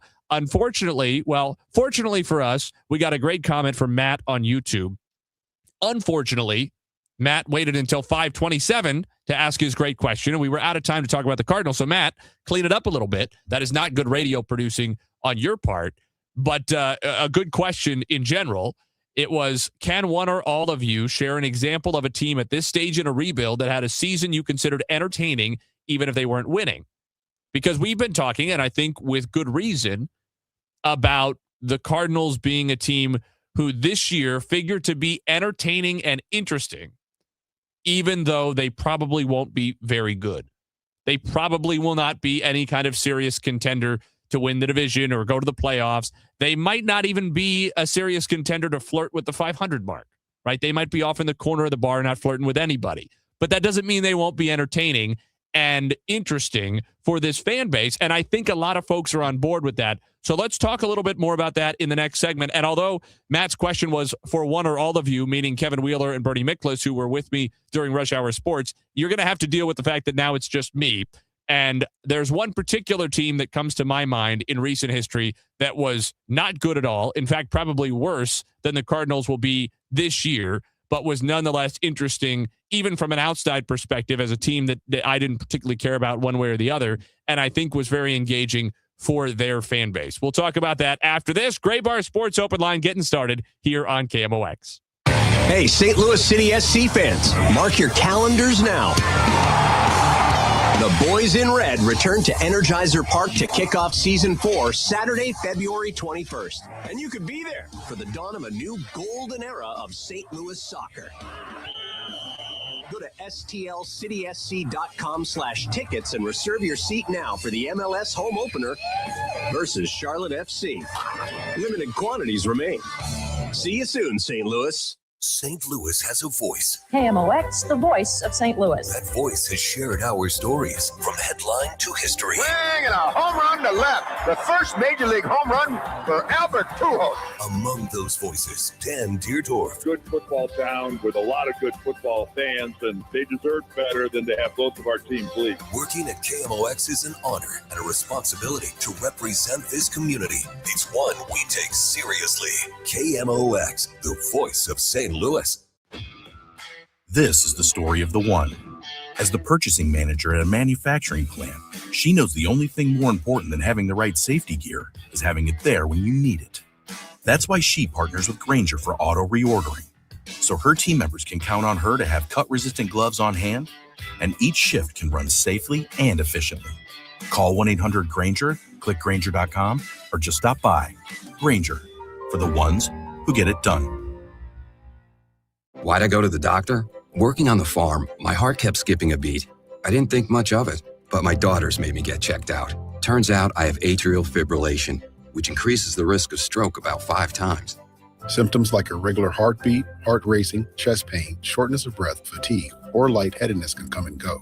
But if it's AFib, the risk of stroke remains. If you have symptoms, contact a doctor. I'm so glad I did. Visit notimetowait.com. Sponsored by Bristol Myers Squibb and Pfizer. Hey guys, Glover here for my friends at Cantor Injury Law. So as you know, I'm a lawyer, haven't practiced in a long time, but I did plaintiff's work and defense work, so I have a pretty good understanding of it. I have a pretty good idea of who's who in the firmament of plaintiffs' attorneys. And for my money, Mark Cantor is the guy. He's a great attorney. He is a great practitioner. He's put together a great team. He was born and raised here. He lives here. He works here. He wins here. Call 314-628-ALL-9s or CantorInjuryLaw.com. The choice of a lawyer is an important decision and should not be based on advertising. Looking for your dream home in Wentzville? Welcome to Sutton Farms by Lombardo Homes, where community and comfort come together. Enjoy resort-style living with a private clubhouse, indoor courts, a splash pad, sand volleyball, walking trails, and even a dog park. Design your own custom home in our Parkside, Nature, or Tradition series, all within the top-rated Wentzville School District. Discover the perfect blend of small-town charm and modern convenience at Sutton Farms, located off Piney Road in Wentzville. Visit LombardoHomes.com to learn more. What if every time you spent money, you saved money too? With Achieve It Checking from Together Credit Union, you can do just that. Every debit card purchase is rounded up to the nearest dollar, and the spare change goes right into your savings. And here's the best part. Together Credit Union boosts your progress by matching qualifying savings up to $8 a month. It's a free checking account that helps you achieve more automatically. Learn more, or better yet, enroll today at togethercu.org. Together Credit Union, federally insured by NCUA. Join Mark Patrick Hypnosis. Lose the weight or stop smoking. Guaranteed only $59.99. Saturday, March 7th at the Residence Inn by Marriott St. Louis Westport in St. Louis. Weight loss hypnosis starts at 11 a.m. Registration at 10:30 a.m. Stop smoking starts at 2 p.m. Registration 1:30 p.m. Zero Res wants to give your home the love and attention it deserves. Get 3 rooms of carpet clean starting at just $119. Take $75 off your air duct cleaning. Book online at ZeroResSTL.com and mention the KMOX special. 100 years, one legendary voice. We live KMOX's century of service, classic audio, photos, videos, and more at KMOX100.com.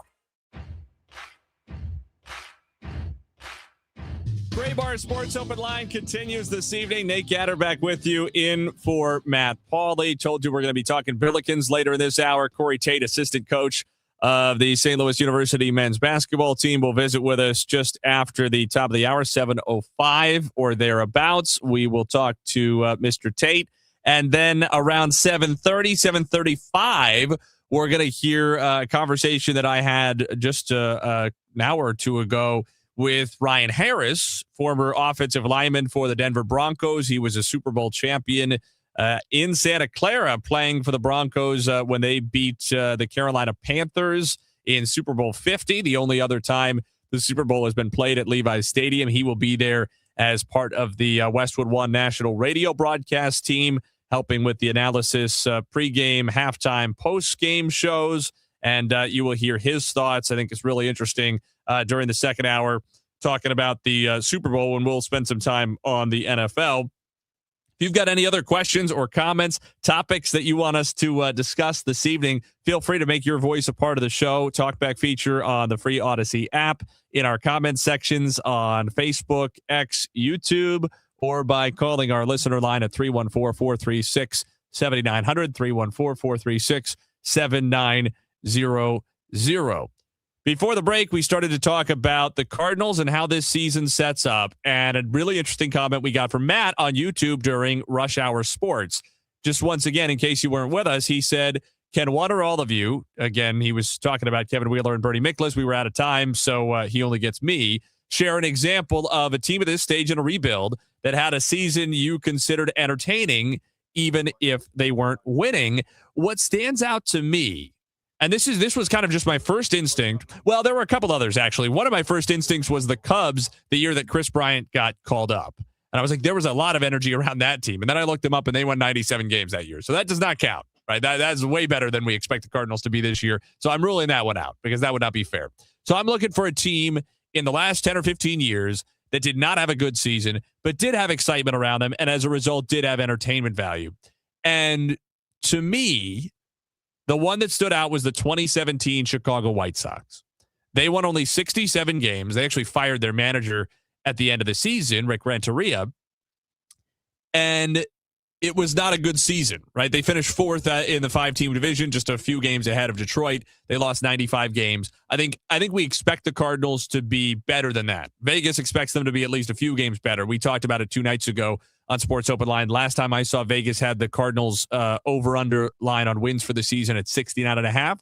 So let's call the Cardinals a 70-win team right now. I think they might win a couple more than that, but let's say 70 wins. The White Sox were worse than that by 3 games in 2017. But they had a young Tim Anderson. They had a young-ish Jose Abreu. They called up Yoan Moncada in the middle of that season. I think it was June or July that he made his White Sox debut, which wasn't his major league debut because he had a cup of coffee in the big leagues when he was still with Boston the year before. But it felt in many ways like his big league debut because we all understood he was coming up kind of for the first time to stick for good. And he was also coming up in an environment where he was going to get a lot more runway from the White Sox that year. He played in 54 games. And they had some young guys in the rotation, too. Jose Quintana was young-ish. He was their opening day starter. But they had Carlos Rodon, who started a dozen games for them. And they had a young Carson Fulmer. He really didn't end up panning out all that much, but he was a pretty big-name guy at the time, big-name prospect coming out of Vanderbilt. And they had a young Lucas Giolito, who they acquired in the trade with Washington that sent Adam Eaton to the Nationals. A young Ronaldo Lopez as well, for what that was worth. I think he had some excitement around him. So they had a young rotation with the exception of James Shields, who was kind of a testament to everything that put the White Sox in that position, having been the subject of one of the worst White Sox trades in their franchise history, sending Tatis to San Diego for Shields, who had an ERA over 5 that year. So it's not to say that everything was great. In the same way that everything probably won't be great for the Cardinals this year. There will be points of frustration. There will be points when you don't feel like watching them maybe because they're not especially competitive. I don't mean that they won't be competitive game to game, but they're not especially competitive in the broad scheme of things, right? This is not going to be the kind of Cardinals season that we're used to. It's not going to have the kind of Cardinals narratives that we're used to. Even last year, we spent significant stretches of the middle of summer talking about, are the Cardinals sellers even at the deadline? Could they consider being moderate buyers at the deadline and pushing for a wild card spot because of how May and June went for the Cardinals? And that really wasn't resolved until mid-July, probably, that it became clear which direction the Cardinals were going to have to go. That's probably not going to be the case this year.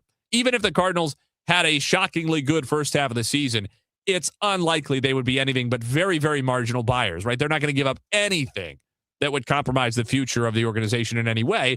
And in all likelihood, they're just going to be a below average team that is perfectly fine. They're not going to be probably one of the worst teams in baseball, but it would be very surprising if they are in any kind of legitimate contention for a wild card spot, right? So we're going to be having different conversations that are typical around the Cardinals. To me, though, to answer that question that Matt left in our YouTube comments, it's the 2017 White Sox, because wouldn't that be great? Now, I realize that youth movement for the White Sox, Moncada chief among them, did not really pan out the way we would have hoped, right? There was a tremendous amount of optimism around the White Sox in the late 2010s because of the young assets they had stockpiled. Some of that is because some of those guys panned out much better after they left Chicago, right? I mean, Carlos Rodon had some success in Chicago. Lucas Giolito had some success in Chicago. They have gone on to have more success elsewhere. There were talented guys on that team, talented young guys who were developing in front of people every single night. To me, and Yoan Moncada had a pretty good rookie year, to be fair, as well. I mean, Moncada had an OPS, I think, in the mid-700s that year for the White Sox in a relatively small sample size, playing 54 games. He had only 231, but yeah, his OPS was 750. 338 OBP, 412 slugging. Pretty solid. There was a lot of reason to be excited about Moncada and excited about the White Sox. I was actually in the ballpark. I think that's part of the reason that this one stood out to me. I happened to be in Chicago for unrelated reasons, and I was in the ballpark when Moncada made his debut. And there was an energy in that ballpark that there hadn't been since the White Sox had been a playoff team several years prior. And I think that's really fun, right? People understand when a franchise is moving forward. A franchise doesn't have to be winning a lot to be moving forward. It's part of the reason that I think there's such better energy around the Cardinals right now. Around the conversations that we're having right now about the Cardinals, to me, are much more positive, much less toxic than they were down the stretch last year, even though this year's team sets up to be probably worse than last year's team. Probably this team will win fewer games than last year's team. Why then are we talking about them more positively? It's because there's a direction that we all understand, and anyone who knows baseball can tell that the Cardinals right now are set up to move the franchise forward. That the 2026 season is likely to accelerate the Cardinals' path toward competing for and ultimately winning their 12th World Series championship. That doesn't mean that they're going to win a lot of games this year. It doesn't mean that at the end of the season, you're going to feel like they're on the cusp of competing for a World Series. It just means that all of us collectively can feel confident right now, more confident than we have recently, that in October 2026, the Cardinals will be in a better position than they are right now, that the Cardinals will gain something out of this season, that this will be a profit season, not in a literal dollars and cents way, but this will be a profitable season for the direction of the organization. They will acquire equity in their championship chase this year, rather than, say, last season, where I think in February there wasn't a tremendous amount of confidence the Cardinals were going to be better off in October, in part because it felt like they were holding a bunch of depreciating assets, right? Their stocks were in the red in many cases. Some of their highest price assets were in the red for a lot of last year. They were losing value every day, every week. This year feels likely to be the opposite, that a lot of their most important assets are going to be accruing value. And that doesn't mean the goal is to trade them. Just speaking in broad strokes here, that the Cardinals are getting better every day, getting better every week, getting better every month, getting closer to being that team, even if it's 3, 4, 5 years away, getting closer to being that team who competes for a World Series again. And we understand that these steps are necessary. And I think the White Sox, although they never got to being that team who was seriously competing for a World Series, I think the White Sox were in a similar place in 2017, and everybody understood what we're doing right now on a day-to-day basis, even if for the 17 White Sox it led to winning only 67 games, is productive. Last year felt too often unproductive for the Cardinals. Not that it was negative per se, but there just wasn't a lot being gained. They were putting in the effort to show up to the ballpark and play games every single day, and they weren't moving the franchise forward. I think this year the franchise is going to move forward, and collectively, not everybody, but the vast majority of the fan base and the people around this city feel that's likely, and that's why the energy is in such a better place. We have Mike on the phone, and poor Mike has been waiting for a while because I started talking about all of that, and I forgot that he was there. And, Mike, I owe you an apology for that. But to make it up to you, you're on KMOX. What's on your mind? Thanks. No problem. Hey, listen, I agree with everything that you're saying. I do think that I can fully see the way these fans are going nuts over the trades.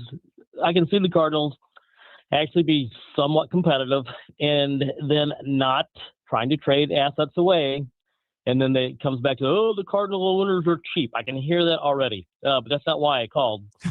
And another thing on what you were saying about last year, I think they got derailed on their plan because they actually were competitive. And this is kind of where I'm going with this.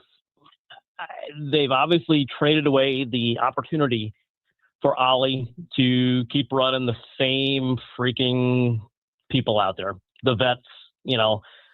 I'm so glad that they've gone down this road. I'm excited. Even if they lose 100 games, I'm excited about it. But my main question is, with Gorman, people keep saying, he can't do this, he can't do that, he can't hit lefties. He actually hit 5 home runs against lefties last year. He hit 9 against righties. Now that's he had in many, many, many fewer at bats. And if you look at his career splits, they're not that different. And even he said, I don't think I'm that bad against lefties, but he's gotten this rap. And my question is, if you're really truly going to see if the guy can play, is Ollie going to let him hit against lefties, or is he going to pitch it for him most of the time? And I do understand that you also need to see guys perform as pinch hitters, but if you truly want to see what he has, I want to see him batting at least 80% of the time against lefties and not being pulled or benched or, not in the lineup when there's a lefty, because I want to see what the guy can do, because nobody in the organization has his power. So anyway, that's my main question. And I guess my question is for you, do you think Ollie will give him the leash, or is it going to be back to, we need to get this win tonight, and maybe they pinch it for him? And so maybe you can answer that. Mike, I appreciate the call, and thank you for waiting. I think that's a very good point that you bring up. And it's fair, your point that Gorman's numbers really, even for his career, his OPS is only 3 points better against righties than lefties. 720 against righties, 717 against lefties. And last year, he was actually better by an appreciable margin. Now, both numbers were not great, but he was actually better by an appreciable amount against lefties. He was almost 100 OPS points better against lefties, 740 versus 644, lefties versus righties. We touched on it briefly during Redbird Rush Hour, that this is one of the almost luxuries of this season for Ollie Marmol, is that he's going to be allowed to do more of that because he'll be freed a little bit from the day-to-day win chase. Right? That's not to say they don't want to win, right? But he's not going to have to prioritize, especially if the Cardinals are 20 games out in August. He's not going to have to prioritize winning every single game over providing runway, which I know, again, is a word that we all kind of use in air quotes now because it feels like it has an inherent irony attached to it after how the runway season was last year with so many veteran guys still getting so much opportunity.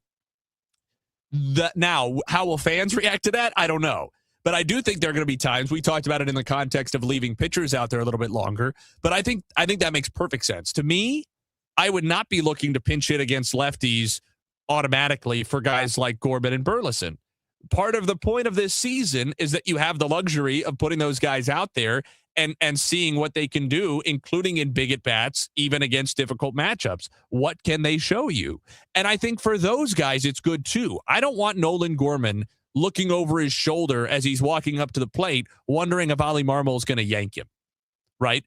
If you're going to become a high-end, middle-of-the-order hitter, you can't have that. I'm looking over my shoulder wondering if I'm even going to get to take this at bat. Same way, I don't want him dreading looking at the lineup card because he had a bad game the day before, thinking that he's going to get yanked and he's going to have to sit the bench for 3 days. And I want him to feel confident he's in the lineup every day. He can go 0 for 4 with 4 strikeouts and he's in the lineup again the next day. There should be an element of that this year. That doesn't mean the leash is forever. This is Major League Baseball. He's a professional athlete who's been in the majors now for several years. He is responsible for his performance. Production is his currency. And so if we get to August and he's hitting a $180, which I don't think is likely, but if he's hitting a $180 with an OPS in the low to mid 600s in August, is he going to get to stay in the lineup every day just because we said this is a season for Gorman to play every day? No. Obviously, at some point, the sample size is large enough. You say we're cutting bait. Somebody else is getting more at bats now, right? Thomas Sajaci's going to get more time, whatever it might be. But I do think whether it's keeping guys in the lineup after poor games, even a couple of them in a row, and allowing them to play through it, or keeping guys in against difficult matchups, left on left, whatever it might be, at the tail end of games where you would otherwise use a pinch hitter if you were in the midst of a pennant race, I absolutely think that's something we see here. Starting pitchers, go ahead and work out of this tough jam in the 5th or 6th inning. When if we were in a playoff game, we would have taken you out an inning or two ago. And if we were in a pennant chase in August or September, we would be thinking about lifting you here. Go ahead. Pitch to this guy. Pitch counts at 87. Bases are loaded. 2 outs in the 5th. We're going to see if you can get out of this inning. And then we might try to squeeze you for one more. See how you do as you hit 100 pitches or a little bit more. And if that lowers the Cardinals' chances to win that game by some marginal amount, even by an appreciable amount, I still think it's probably worth it. That's going to be Ali Marmol's task, to manage that on a day-to-day basis. I think he is very, very, very well equipped to do that. I hope that the fans give him the grace there. Not even the grace. That makes it sound like you're having to just accept something that's not good. Right? That sounds like you're being charitable. It's not charity. I hope fans give him the understanding. I hope they have the perspective of the position that he's in and what his job really is this year. Because it's different than a typical year. And to Bernie Miklas's point on Rush Hour Sports, you can't really rant about ownership not spending enough money and the front office or prior iterations of the front office not acquiring the right players or letting the wrong players go, and then complain that the manager isn't good because the team's not winning. But if your position is nobody's spending any money on this roster, the players that we have aren't good enough, well, then you can't be surprised if the manager can only produce decent to below average results, right? It's not a reasonable expectation of Ali Marmol to go out there and win 85 or 90 games if you spent the whole offseason complaining about how you're putting together a 65-win roster. It might well be what you get, right? He can only, put together so much play in those joints or manipulate so much play in those joints. The structure is the structure, and he's handed the roster that he is, and all he can do is fill out the 9 names on the card any given night. We'll take a break. When we come back, we'll transition toward a little bit of Well, maybe we'll get to these last few comments. We've got some comments coming in on YouTube about the Cardinals. Maybe we'll get to those. But latter stage of this hour, we'll be talking about the Billikens as well. Ready to chat with Corey Tate, Billikens assistant coach, at the beginning of our second hour. And then Super Bowl later on with our final open line here before the Super Bowl on Sunday. Ryan Harris will be with us at the bottom of the second hour to discuss all that and more coming up on KMOX. Hey guys, it's Dave from The Glover Show, trying to explain The Glover Show. So when I was a younger man, I used to go to happy hour almost every night, and I loved it. And I've always thought of my show as being like happy hour.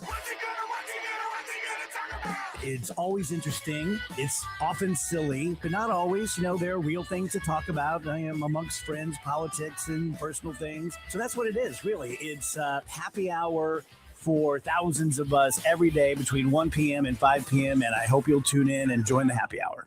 Hi, I'm Jim Brennan with McKelvey Homes. It's a great time to buy a brand new home, and Strawberry Farms in O'Fallon is taking shape.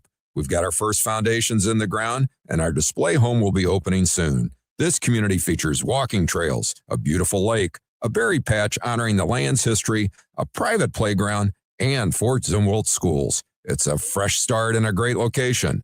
Visit McKelveyHomes.com to schedule your tour of Strawberry Farms. It's time to move up to McKelvey. Soulard is going to the dogs. Make sure to bring your four-legged friend to the streets of Soulard for the 33rd annual Purina Pet Parade, the world's largest costume pet parade. It all starts at 12th and Allen, Sunday, February 8th at 1 p.m. And KMOX's own Dave Glover will be leading the pack as the parade's Grand Marshal. Sign up today to march in the parade with your dog. The event supports Open Door Animal Sanctuary. For more details, PurinaPetParade.com. Don't miss this annual St. Louis Mardi Gras tradition, sponsored by Purina. Do you owe $10,000 or more to the IRS like Mark? I've been doing home remodeling for 30 plus years, but the economy crashed. I wound up losing my home, losing my job, and on top of that, owing the IRS a ton of money.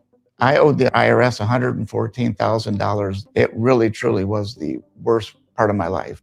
Then Mark found tax relief advocates. On news radio, I heard about TRA, and I thought, what's the worst that could happen? So I picked up the phone and I called them. When it was all said and done, TRA settled my $114,000 debt for $100. And I'm telling you, I was ecstatic, could not believe it. Would recommend TRA to anyone. If you owe 10 or even hundreds of thousands of dollars to the IRS, don't lose hope. Do what Mark did and call TRA for a consultation. But TRA did. They gave me a second chance, and I'm forever grateful. Visit TRA.com or call 800-491-9914. 800-491-9914. That's 800-491-9914. For your best vision, visit the Doctors of Ophthalmology Associates. They're the doctors' doctors. And what that means is more than 250 doctors trust their eyes to the Doctors of Ophthalmology Associates, Doctors Greg Birdie, Ranja Malhotra, Robert Brusati, and Andy Royer. So you should trust your eyes to them as well. Doctors Birdie and Malhotra are also cornea surgeons. They're experts in diagnosis and treatment of diseases of the eye, dry eye, allergy eyes, cataracts, macular degeneration, glaucoma, and yes, they do LASIK surgery as well. So do it today. Make an appointment with the doctors' doctors, the Doctors of Ophthalmology Associates, and protect your sight. Call them at 314-966-5000. That's 314-966-5000 or youridoc.com. You can find Ophthalmology Associates at 12990 Manchester Road, just a half mile west of 270 on eastbound Manchester. youridoc.com. In times that feel uncertain, music can bring us together. Join the St. Louis Symphony Orchestra for Prokofiev and Child's Anthems of Resilience. Experience a shared journey of hope through Prokofiev's Symphony No. 5, Rena Esmail's Remember, and Billy Child's Diaspora, featuring saxophonist Stephen Banks. February 6th and 7th at Powell Hall at the Jack C. Taylor Music Center. Tickets at slso.org. Hey, Cardinal Cowboy here. Who would have thought a car crash would have led to charities, TV shows, and cheering with the best fans in the world? I'm thankful for every day. And so are my friends at Renner Garage Door. They've been turning garage doors from zero to hero since 1966. With help from trusted brands like Delden, Amar, and LiftMaster, honest family-style service you can count on. So giddy up and get your free repair or replacement quote today. Giddy up! RENNER, RENNER. Hey, it's Matt Pauley. Cardinals pitchers and catchers are about to report to spring training in Jupiter, Florida, and I'll be there bringing you everything you need to know. Listen for Matt's reports throughout the day, starting Tuesday. Sponsored by St. Louis Composting and Happy Roof on the voice of the Cardinals, KMOX. We continue on Gray Bar Sports Open Line this Friday evening. Nate Gatter back with you in for Matt Pauley. Plan was to do a little bit of Billikens before we talk to Corey Tate in our second hour with St. Louis at 22-1 and taking on LaSalle 2:00 tomorrow, 1:45. Our pregame with Bob Ramsey and Earl Austin Jr. here on KMOX. But you all have been very active in wanting to discuss the Cardinals in our comments on YouTube, on Facebook, and our text messages. You can comment anywhere that you might be consuming the stream, including if you're on the free Odyssey app. You can leave a talkback message on that free Odyssey app. And you can call or text us 314-436-7900. We've had a steady stream of text messages A number of them have come from a 314 number, and he said a lot of things, some of which don't make a lot of sense. But the most recent one is, I was fine with the past because they tried, not fine with this year because they are not trying. Meaning fine with the Cardinals' struggles recently because they were still trying to win, but not so this year because they are not trying to win this season. I get that point. I can see where you're coming from. It is true that the Cardinals are not making the same kind of effort on an organizational level to win this year as they have in recent years. I would argue, however, that as a fan, what I want to see more so than an effort to win a particular game or in a particular season is an effort to win a World Series. And what the Cardinals have been doing the last few years is not efforting to win a World Series, at least not in any kind of serious way, right? Not in a legitimate way.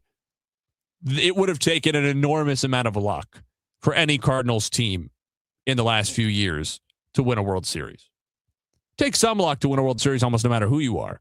But the Cardinals obviously were not set up as a serious World Series contender last year or the previous few years. And last year, this same 314 number, one of the things that he weighed in saying was that last year the Cardinals should have traded J.J. Weatherholt to get an ace. That would have been comical. The Cardinals won, 77 games last year? How many more do you think they win with an ace? Let's put Paul Skeens on the damn team. You think they win the World Series? They probably squeak into the playoffs. You think they win the World Series? And that's not the kind of ace that you could have acquired. It would have been somebody much further along in his career. J.J. Weatherholt sets up to be a huge piece of this organization for a decade or longer, and one who's going to be much, much less expensive than that hypothetical ace likely would have been, at least for the foreseeable future, which is going to allow the Cardinals, because of how young this core is, how controllable it is, and how therefore cost-effective it is, to, in 3 to 5 years from now, when they hopefully enter a window where they can compete for World Series, to be in a position to pay guys, whether it's extensions for current players or acquiring marquee free agents, or maybe some of both, to have the financial flexibility to add what they need when the roster is in a position to strike. In my mind, although I get the point that on a micro level, zoomed in to view only this season in a vacuum, the Cardinals are doing less to win than they were last year, I would argue, in fact, the Cardinals are doing dramatically more to win in the broad scheme. If what you mean by win is be an elite franchise and win a World Series, because that's what I mean by win.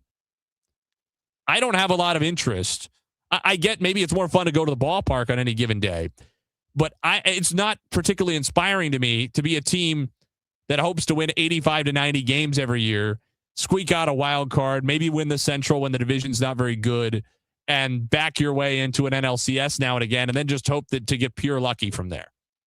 That doesn't get me going, right? Let's have an organizational plan to be a World Series contender, because they don't hang banners or put up pennant flags for anything but reaching the World Series. Right? Maybe winning the division gets noted somewhere. That's it.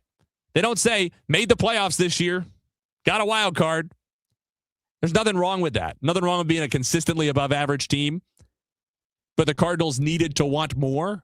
And what we're seeing from the Chaim Bloom regime so far is ambition, is wanting more. And that is exactly, as a fan, what I would want. This is part of that process. If you're not LA, if you're not New York, this is just part of that process. And you have to accept that. And I think if you do and see this as part of winning in the bigger picture, it doesn't feel so much like the Cardinals are abandoning you and not trying to win, and feels more like, in fact, the Cardinals are trying to serve you and give you an elite baseball team. It just might take some time. More after this on KMOX. For 100 years, KMOX has been a part of St. Louis. Now, those moments live on. preserved, remastered, and ready to be heard again. Discover KMOX from the Archives, a podcast featuring classic audio from a century of service. Sponsored by Overhead Door Company of St. Louis, the genuine, the original. The KMOX from the Archives podcast, available now at KMOX100.com or wherever you get your podcasts. Setting goals for retirement is one thing, but knowing how to achieve those goals is another. What are your wishes, hopes, and dreams? What's retirement look like for you? Because everybody, that picture is different. For tips on building a better nest egg, tune into the All Financial Hour with host Steve All, Saturday mornings at 10 or Sunday evenings at 6, right here on KMOX. You can also visit yourmoneymattersstl.com for more details. Two legendary bands, one massive night of classic rock.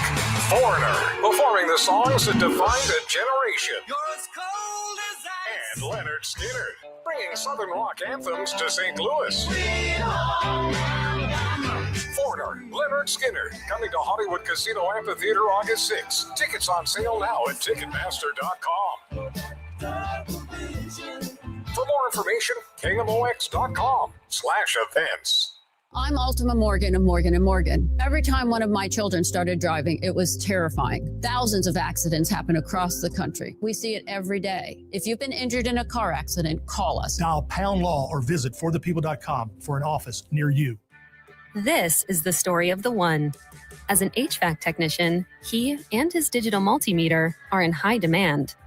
So when a noisy office HVAC turns out to be a failing blower motor, he doesn't break a sweat.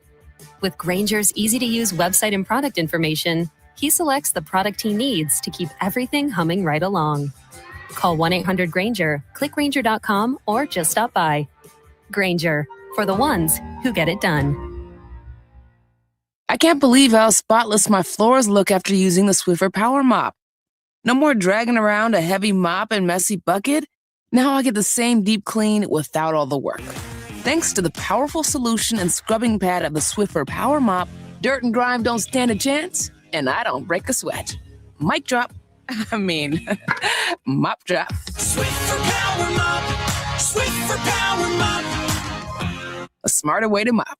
Try it or your money back. An important message from S&L Coins. S&L Coins pays top dollar for your gold and silver coins, old currency, gold-filled jewelry, scrap gold and silver, silver plating, gold and silver bullion. Get a quote with a call to S&L at 544-3600. S&L Coins, 544-3600. Or visit S&L Coins at 9300 Gravois, just east of McKenzie. Open 9 to 5 Monday through Friday, 9 to 4 Saturday. Before you sell, call S&L 544-3600. Hey guys, Glover here from my friends at Universal Windows Direct. Hopefully after 25 years together, you trust me that I only represent good companies. Universal Windows Direct is great. They have a great deal for the DGS audience. Buy 2 windows, get 2 for free. 0% interest for 36 months, so you can spread out your payments, same as cash. Also, $500 off your home improvement project. 314-334-2522 or visit universalwindowsdirect.com. Like me, you'll be saying, I love my windows. When it comes to lighting, Gray Bar goes beyond parts and products. We help contractors turn plans into smart designs, manage kitting and deliverables, and navigate local codes so you can stay on time and on budget. Smart, scalable, job site ready. That's not just lighting. That's like kicking your project into Gray Bar mode. Yep, Gray Bar does that. Now, back to the Gray Bar Sports Open Line on 104.1 FM, KMOX. That's the first hour of our show. We still got a whole nother hour to come. Gray Bar Sports Open Line on this Friday evening. Corey Tate, assistant coach of the St. Louis University Billikens basketball team, will be with us on the other side after the news. The Billikens 22-1, unbeaten in the A-10 and in home games at Chaffetz Arena this year. They will host the LaSalle Explorers. 2 o'clock tomorrow is the tip-off, 1:45. Our pregame here on KMOX with Bob Ramsey and Earl Austin Jr. We'll also talk some Super Bowl in the second hour, visiting with Ryan Harris, Super Bowl 50 champion, of the Denver Broncos, now working for Westwood One, covering the game. That conversation coming up as well. 1 hour down. Stay with us. On the other side of the news, we'll keep it rolling right here on KMOX. Time now for today's Spotlight on Tech, sponsored by Ethos. Video game industry sales rose in December thanks to a big jump in subscription spending. Industry researcher Circana reports that game content rose 3%, mainly due to subscriptions, while PC, cloud, and non-console virtual reality content also saw solid demand. Hardware sales were boosted by Nintendo Switch 2 demand, while Sony's PlayStation and Microsoft's Xbox saw weaker sales. I'm Jason Brooks. If you own a small business, the pressure never lets up. Cash flow, tariffs, payroll, taxes, every day starts with a full plate. So you got ahead of it. Had to. That's why I checked out Linseek. How was the process? It was simple. Linseek's AI platform showed me real funding options. Fast, clear, and no games. Any upfront costs? None. Zero out of pocket. No prepayment penalties either. Up to $5 million with funding in as fast as 24 hours. Start ready, stay ready. Lenseek.com. LENDSEEK.com. Wesley is a truck driver. I drive a truck and I love what I do. A truck driver with IRS troubles. They told me I owed them $43,000. It got really bad. Quite a few letters in the mail. They were talking about wage garnishment coming after my house, my car. Yeah, they don't play around. I seriously thought that I was going to lose everything. One sleepless night, Wesley finally made a call to Optima Tax Relief at 2 a.m. Kind of figured I'd get a machine, but I didn't. I actually got to talk to an actual person in the middle of the night. He found just what he was looking for. Oh, they were great people. You need a team of people that know what they're doing. Optima Tax, they know what they're doing. Optima Tax Relief came through with flying colors. I saved an incredible amount of money. Happy don't even come close. I was absolutely overjoyed. Take Wesley's advice. If you're in any kind of trouble with the IRS, call Optima Tax Relief. Don't trust anybody else. Call Optima for a free consultation. Call 800-348-0269. 800-348-0269. 800-348-0269. Optima Tax Relief.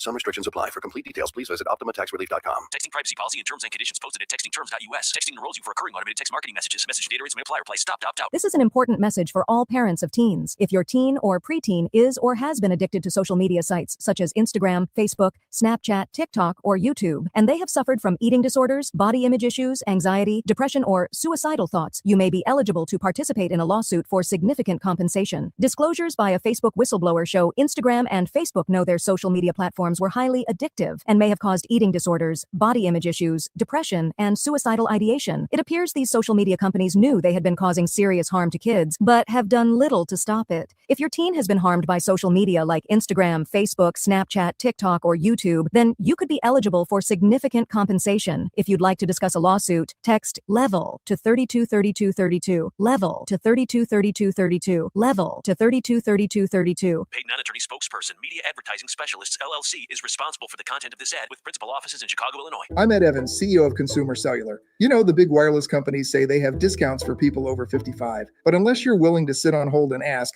you're probably paying more than you should.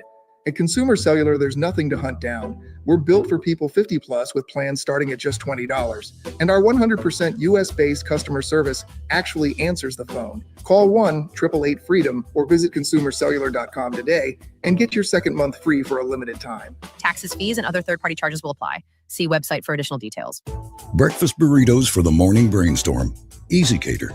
Paninis for the lunch and learn. Easy Cater. Barbecue for the clients from Boston. Easy Cater.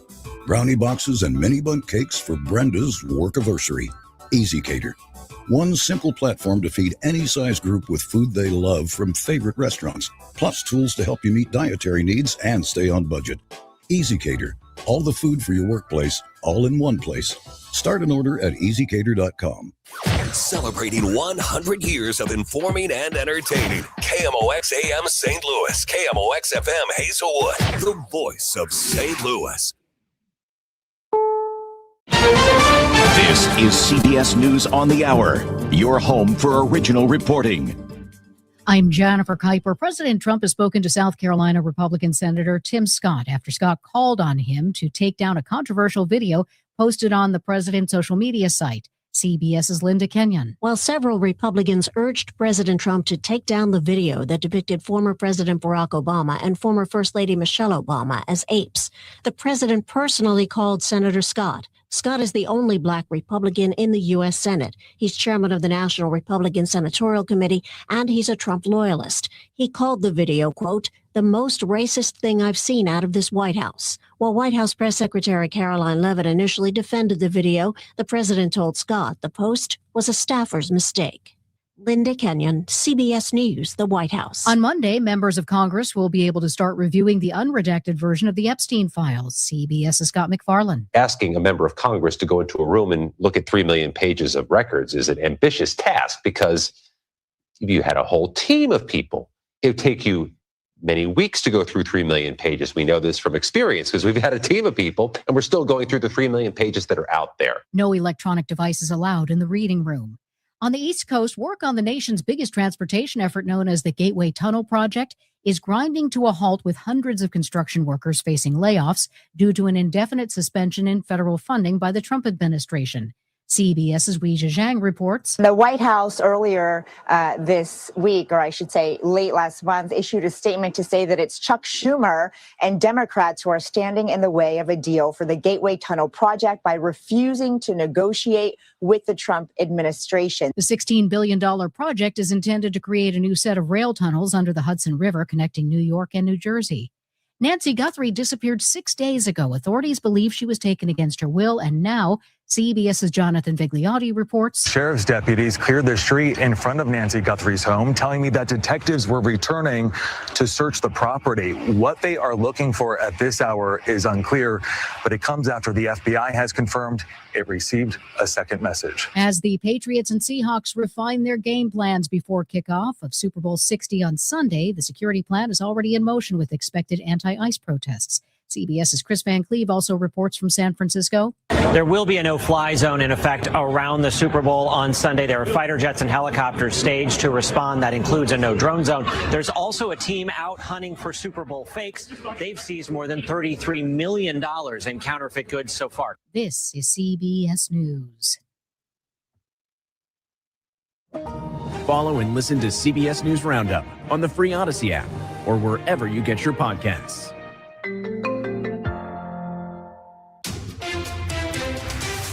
It is 7:03 right now, 40 degrees, a partly cloudy sky downtown at the Arch. Today was time for St. Louis native Cardinal Timothy Dolan to say goodbye to his flock in New York City. At St. Patrick's Cathedral in Midtown Manhattan, the new Archbishop of New York was installed. Former Joliet Bishop Ronald Hicks, KMOX religion editor Fred Bodimer reports. Exactly 1 year ago to the day, Cardinal Dolan celebrated his 75th birthday and by church law had to offer the Pope his resignation. Now on his 76th birthday, he'll take part in the elaborate service to install his successor. While Cardinal Dolan says he'll continue to live in New York City, he's not forgetting about St. Louis. I'll be able to spend some more time at home with my beloved nieces and nephews and my brothers and sisters. And Cardinal Dolan tells Fox News he looks forward to doing all the fun priestly things, like conducting masses and baptisms and weddings, along with some possible speaking gigs. He'll remain eligible to take part in any possible papal conclave until he reaches the age of 80. Fred Bodimer, KMOX News. The country's largest pet parade is set to take over the streets of Soulard this weekend. The Beggin' Pet Parade, a staple of St. Louis Mardi Gras season, is famous for its massive turnout of costumed canines. Purina's Dan Kohler says the event actually holds a spot in the history books. We are a Guinness World Record holding event. The most dogs in costumed attire set that record back in 2012 with 1,326 dogs wearing costumes, parading around the streets in Soulard. This year's parade kicks off Sunday at 1 p.m. KMOX's Dave Glover is this year's Grand Marshal. A baseball card institution is closing its doors after 36 years. Wally Militzer, owner of 1 million baseball cards in Manchester, has announced he is retiring at the end of the month. In an interview with the show The Card Life, Militzer explained that his decision to open the shop back in 1989 was sparked by a classic movie. Field of Dreams is on. So you know the routine there. If you build it, he will come. So I'm going, if I open it, they will come. And for over 3 decades, collectors from all over the region made his shop a destination. The forecast for tonight as we get into the overnight hours, low of 25 degrees. A little bit of a warm up tomorrow, 37 for the high. For Saturday night, clouds, low 26, and a nice warm up for Sunday, lots of sunshine, and a high of 54 degrees. Right now, it's a partly cloudy sky standing at 40 downtown at the Arch. I'm Michael Calhoun, KMOX News. Welcome back to the Gray Bar Sports Open Line. Once again, Matt Pauley on KMOX. No Matt Pauley this evening. Nate Gatter with you in his place. Gray Bar Sports Open Line continues into our second hour. We spent the first hour on the Cardinals. If you missed any of that, you can go back and hear it on the free Odyssey app. But it's time to talk about the hottest team, the hottest ticket in the Gateway City at the moment. That is the St. Louis Billikens, 22-1, 10-0 in the Atlantic 10. They've won 16 games in a row, a perfect 15-0 at Chaffetz Arena, and they will host LaSalle in Atlantic 10 play tomorrow afternoon, 2 o'clock tip-off. We'll have it here on KMOX. Our pregame with Bob Ramsey and Earl Austin Jr. will commence at 1:45. And we are joined now by Billikens assistant coach Corey Tate. Coach, how you doing? All is well. How you guys doing? We are doing well. You are closing in on your 10-year anniversary as a Billikens assistant coach. That'll come this summer. Second year now under Josh Schertz after 8 with Travis Ford. It's so much fun to have had the continuity of having you on the staff spanning both of those coaching regimes. What do you think has been the biggest change that you've observed, or the things that Coach Schertz does differently that have caused, adjustments or changes within the program in the last couple of years? Right. Well, I mean, I think they both are great at what they do, who they are. I don't think Coach Schertz is like working harder than Travis, or Travis didn't work as hard.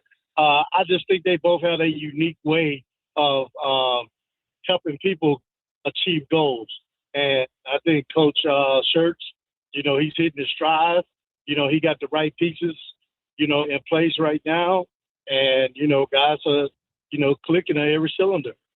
One of the things that, and we'll get to talking about this year's team and specifically and the game tomorrow in a moment, I promise. But, one of the things that folks would always talk about as one of your real strengths and one of the things that you brought to this program, and objectively it's reality, is how many kids you were able to bring in out of the high school level, especially from here in the St. Louis area, and develop over the course of their 4 years at SLU into all-conference caliber players, into future pros, into, in Jordan Goodwin's case, an NBA player, and he's enjoyed a lot of success. We've been excited to see him really find his footing in the NBA.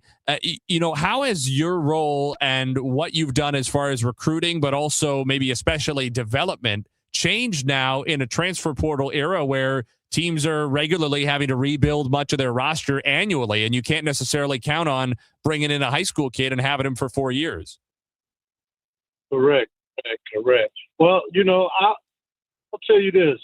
When Coach Schertz hired me, one of the main things he said he didn't want me to change. He wanted me to be who I am, because, at the end of the day, you have a lot of politics and money, exchanges going on now. But the people still got to be who you are. You still got to be regular people. And that's what people gravitate to, people who's going to push you, people who's going to coach you, and stay on you and help you achieve your goals. And don't let, the money blind you. So that's actually, I haven't done anything different.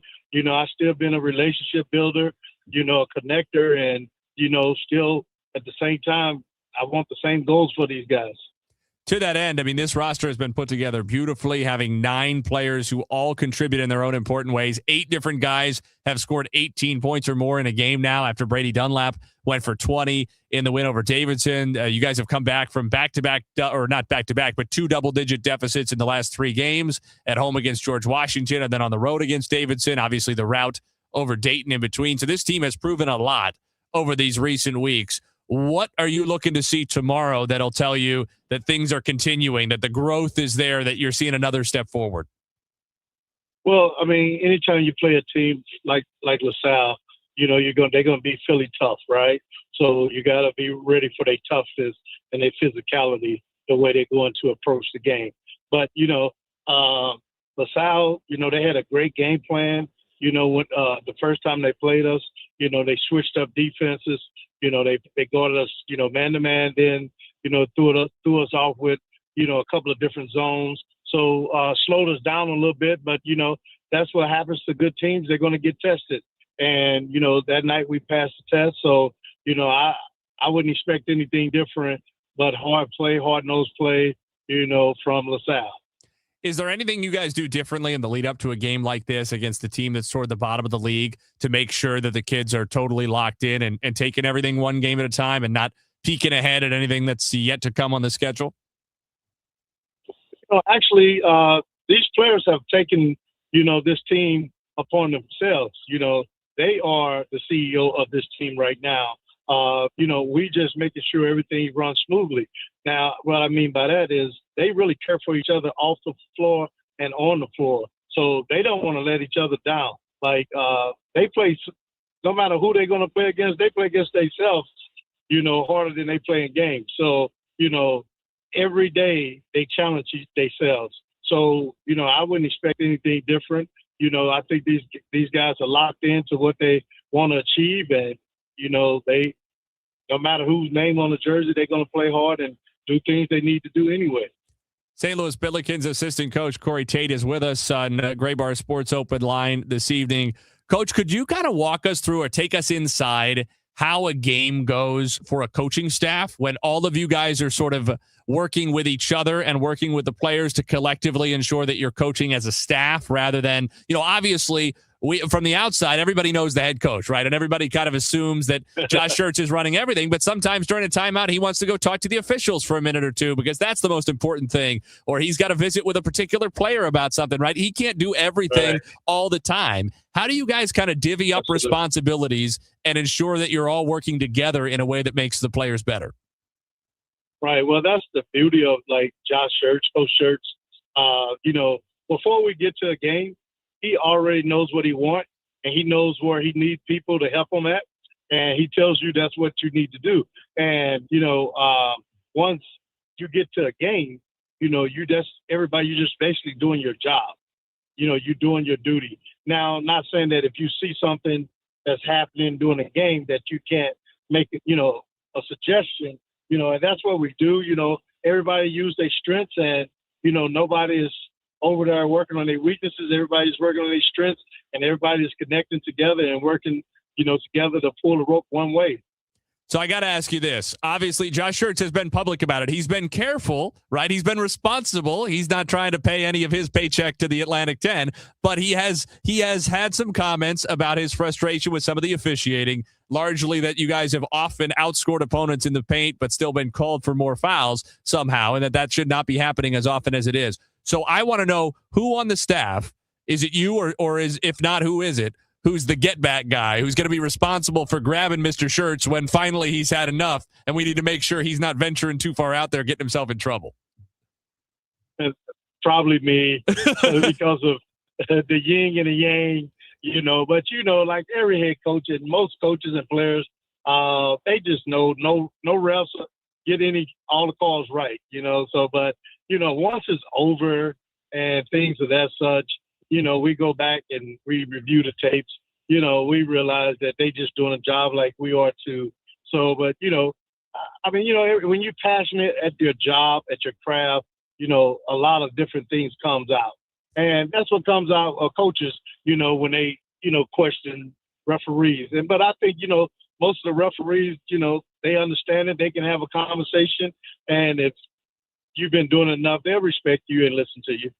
Speaking of being passionate about the craft, I mean, for anybody who's passionate about this sport, even for fans, this has been a joyous season. I'm sure that's been true inside the program. What's been your favorite thing about this team and this year? Leadership, number one.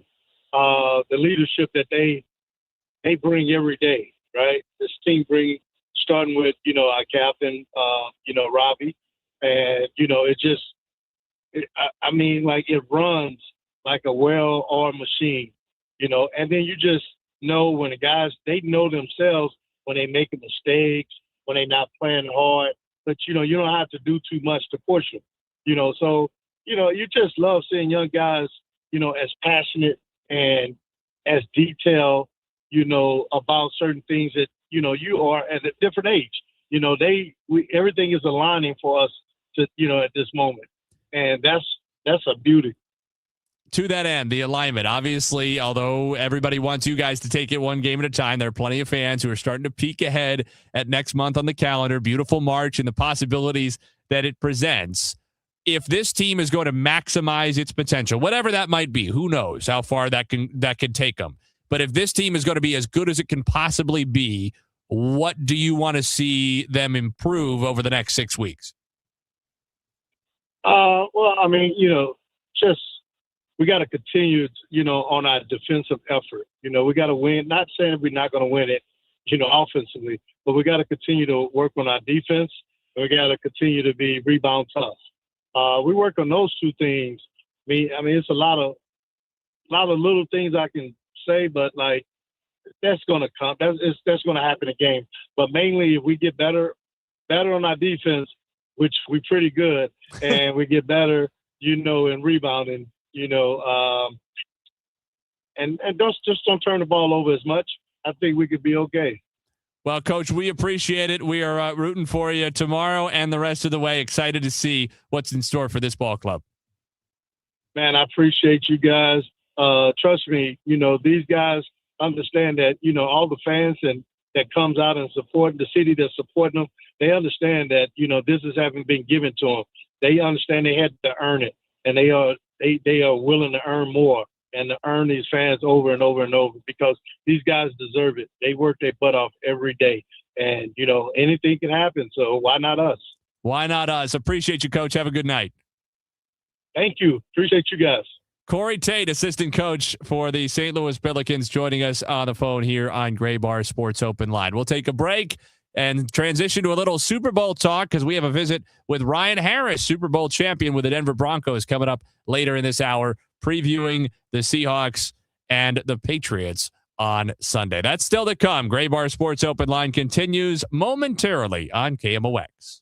St. Louis has a voice. KMOX, the voice of St. Louis. That voice has shared our stories from headline to history. In afternoon programming for American radio. The program is called At Your Service.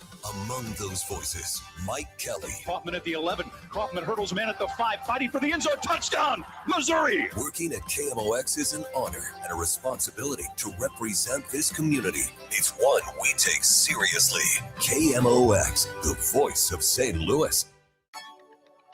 What if every time you spent money, you saved money too? With Achieve It Checking from Together Credit Union, you can do just that. Every debit card purchase is rounded up to the nearest dollar, and the spare change goes right into your savings. And here's the best part. Together Credit Union boosts your progress by matching qualifying savings up to $8 a month. It's a free checking account that helps you achieve more automatically. Learn more, or better yet, enroll today at togethercu.org. Together Credit Union, federally insured by NCUA.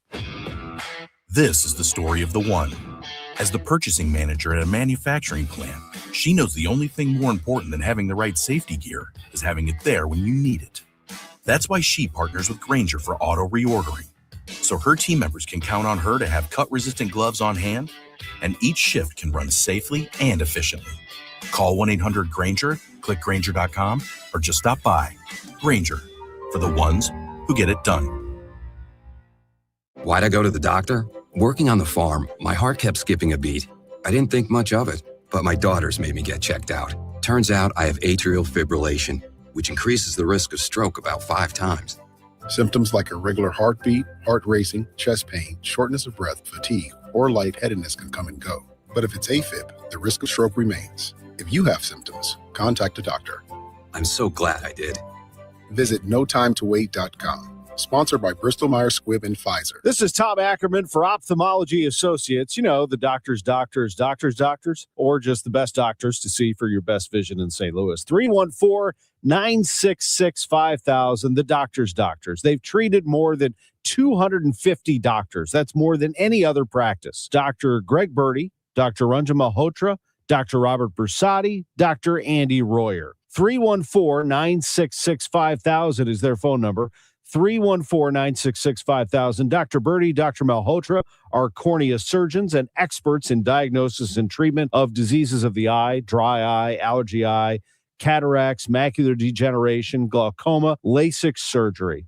The Doctors of Ophthalmology Associates, experts. Call for an appointment today, 314-966-5000, or visit them online, youridoc.com, 12990 Manchester Road, quarter mile west of 270. 314-966-5000 or youridoc.com. Looking for your dream home in Wentzville? Welcome to Sutton Farms by Lombardo Homes, where community and comfort come together. Enjoy resort-style living with a private clubhouse, indoor courts, a splash pad, sand volleyball, walking trails, and even a dog park. Design your own custom home in our Parkside, Nature, or Tradition series, all within the top-rated Wentzville School District. Discover the perfect blend of small-town charm and modern convenience at Sutton Farms, located off Piney Road in Wentzville. Visit lombardohomes.com to learn more. Join Mark Patrick Hypnosis. Lose the weight or stop smoking. Guaranteed only $59.99. Saturday, March 7th at the Residence Inn by Marriott, St. Louis Westport in St. Louis. Weight loss hypnosis starts at 11 a.m. Registration at 10:30 a.m. Stop smoking starts at 2 p.m. Registration 1:30 p.m. Zero Res wants to give your home the love and attention it deserves. Get 3 rooms of carpet clean starting at just $119. Take $75 off your air duct cleaning. Book online at ZeroResSTL.com and mention the KMOX special. Proudly serving St. Louis for over 100 years. KMOX, the voice of St. Louis. More Gray Bar Sports Open Line this Friday evening here on KMOX. Thanks so much for being with us. Nate Gatter with you in for Matt Pauley. Daniel Hinckamp is producing for me in our downtown studios. And you can get in on that conversation as we've offered people all evening. And we had a lot of participants in the first hour of the show talking about the Cardinals. You can go back and hear any of that you missed on the free Odyssey app, AUDACY. You can get involved there with the talkback feature. You can also leave comments on any of our streaming homes on Facebook, on X, on YouTube, or you can call or text us at 314-436-7900. That call text line, once again, is 314-436-7900. We have talked about the Cardinals at some length this evening. We also, just moments ago, chatted with Corey Tate, assistant coach of the SLU men's basketball team at 22-1, undefeated in the Atlantic 10, putting themselves in a very strong position for the number 1 seed in the A-10 tournament. If they could keep it going like this, the A-10 tournament is not going to be dispositive on their NCAA tournament hopes. Certainly, their margin for error remains small. It's easy to forget that when they've won 16 games in a row. But the margin for error is still small, even as the number 19 team in the country. That can go sideways in a hurry for a team in a conference like the Atlantic 10 that is a done-and-dusted one-bid league unless SLU loses in the conference tournament and still makes the tournament, the NCAA tournament, I should say, which is likely at this point. I mean, certainly they are overwhelmingly likely right now to make the NCAA tournament. I talked about it on Wednesday night. I think probably they could lose 2 regular season games if they were the right ones. So say at Dayton and at George Mason, probably their 2 toughest games, certainly their 2 toughest road games left on the schedule. And then lose the conference championship game and still make it in. I would feel pretty confident about that. But again, you want to not only make it in, but ideally avoid that 8-9 seed situation where even with a win, you'd have to play a 1 seed in the second round. 7 seed would not be the end of the world, but still you're facing a potential 2 seed in the second round. Ideally, you'd love to see the Billikens able to get up to that 6 seed, which I think is roughly where they are right now. Low end 6, high end 7 seems to be the consensus, which I get feels low for the number 19 team in the country. You'd think you just, divide by 4. What tier are they in? That should be a 5 seed. If you're the number 19 team in the country, bracket math does not always work like that. So the Billikens will put it on the line again. Every game is big with that small margin for error, and they will do it against LaSalle tomorrow afternoon, 2 o'clock, 1:45 pregame here on KMOX. Told you we'd talk a little Super Bowl. We did some during Rush Hour Sports. I will say I like Seattle in this game, as Vegas does. I don't feel overwhelmingly comfortable, and I'm surprised the public feels so comfortable on the Seahawks -4.5. I'm also surprised that the public is so enthusiastic about the over in this game. Generally speaking, the public prefers overs everywhere, especially in prop bets. It's just what people like to root for things to happen rather than things not to happen, I think. I feel the under in this game seems much more likely. Have a couple of quarterbacks who have some turnovers in them. have a couple of teams, I think, who are going to want to run the ball in this game to mitigate that risk.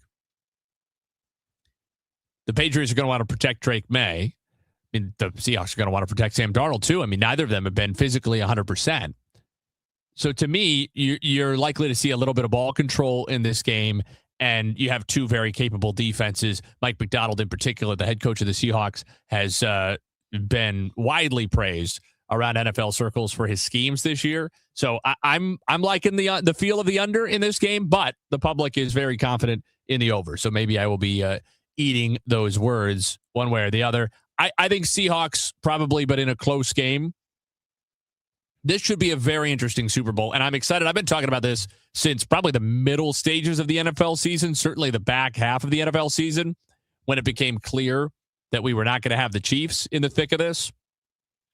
There are other teams too, right? We didn't have the Ravens in it, didn't have the Bengals in it.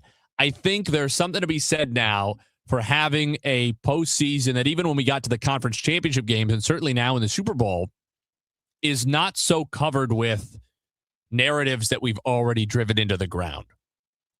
Narratives that have been discussed over and over and over again, right?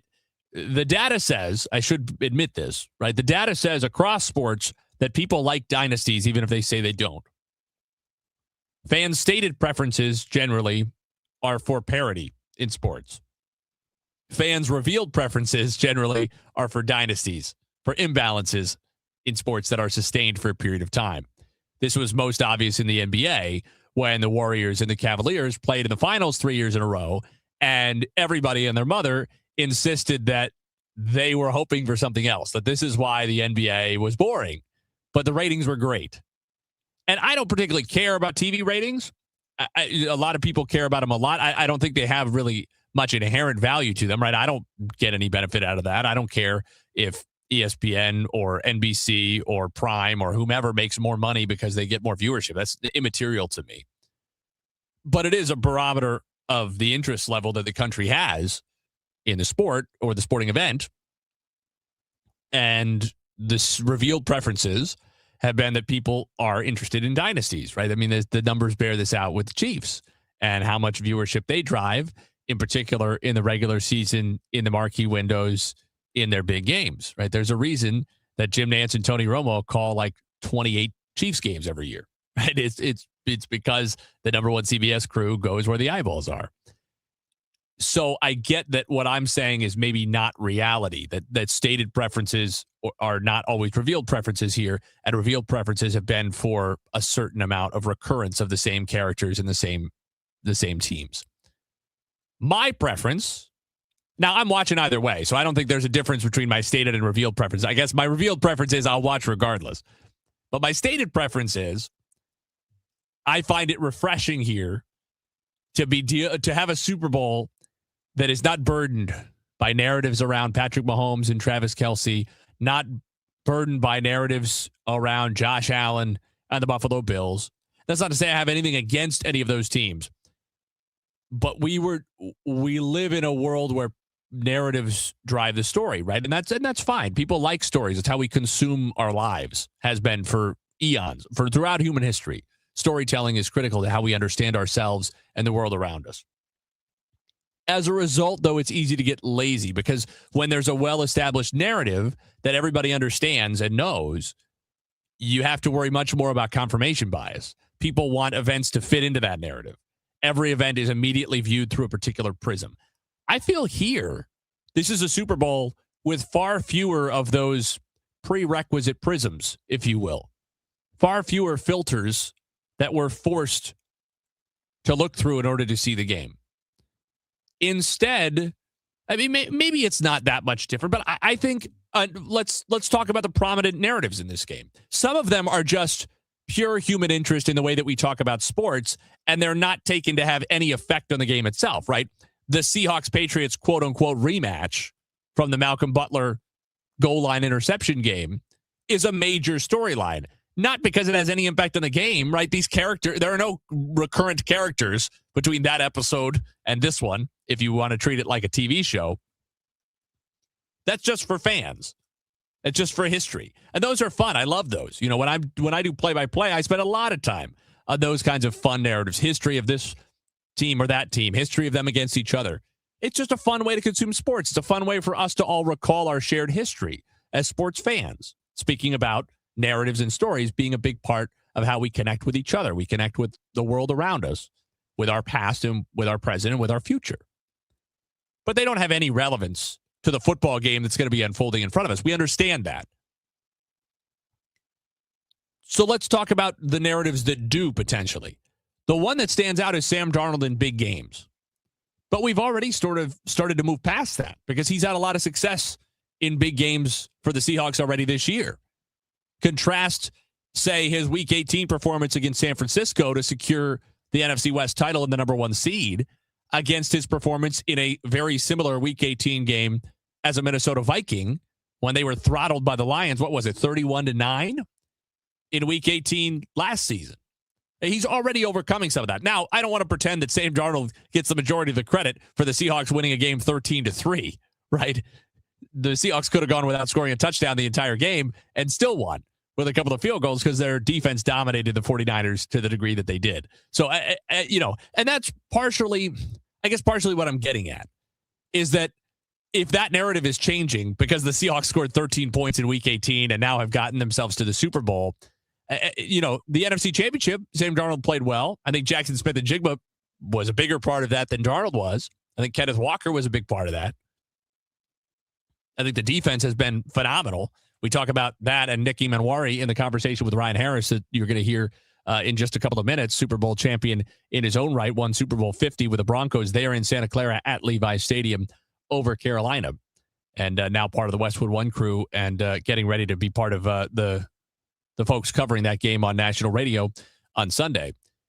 What I'm getting at is how nice is it that we can watch a game between two teams that haven't been there for a while. And I know the Patriots are, the most frequent Super Bowl participant of my lifetime, right? And many of our lifetimes. I get that. But this Patriots team, again, totally new iteration. Might as well be a new franchise.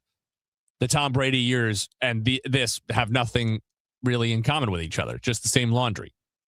The Patriots are a new team, new coach, new quarterback. Quite a likable team, I would say. And I think a lot of people feel that way, even though there was a lot of bad feelings around the Patriots toward the end of that dynasty for the same reason there are around the Chiefs in some circles, because people get tired of a winner who wins too much.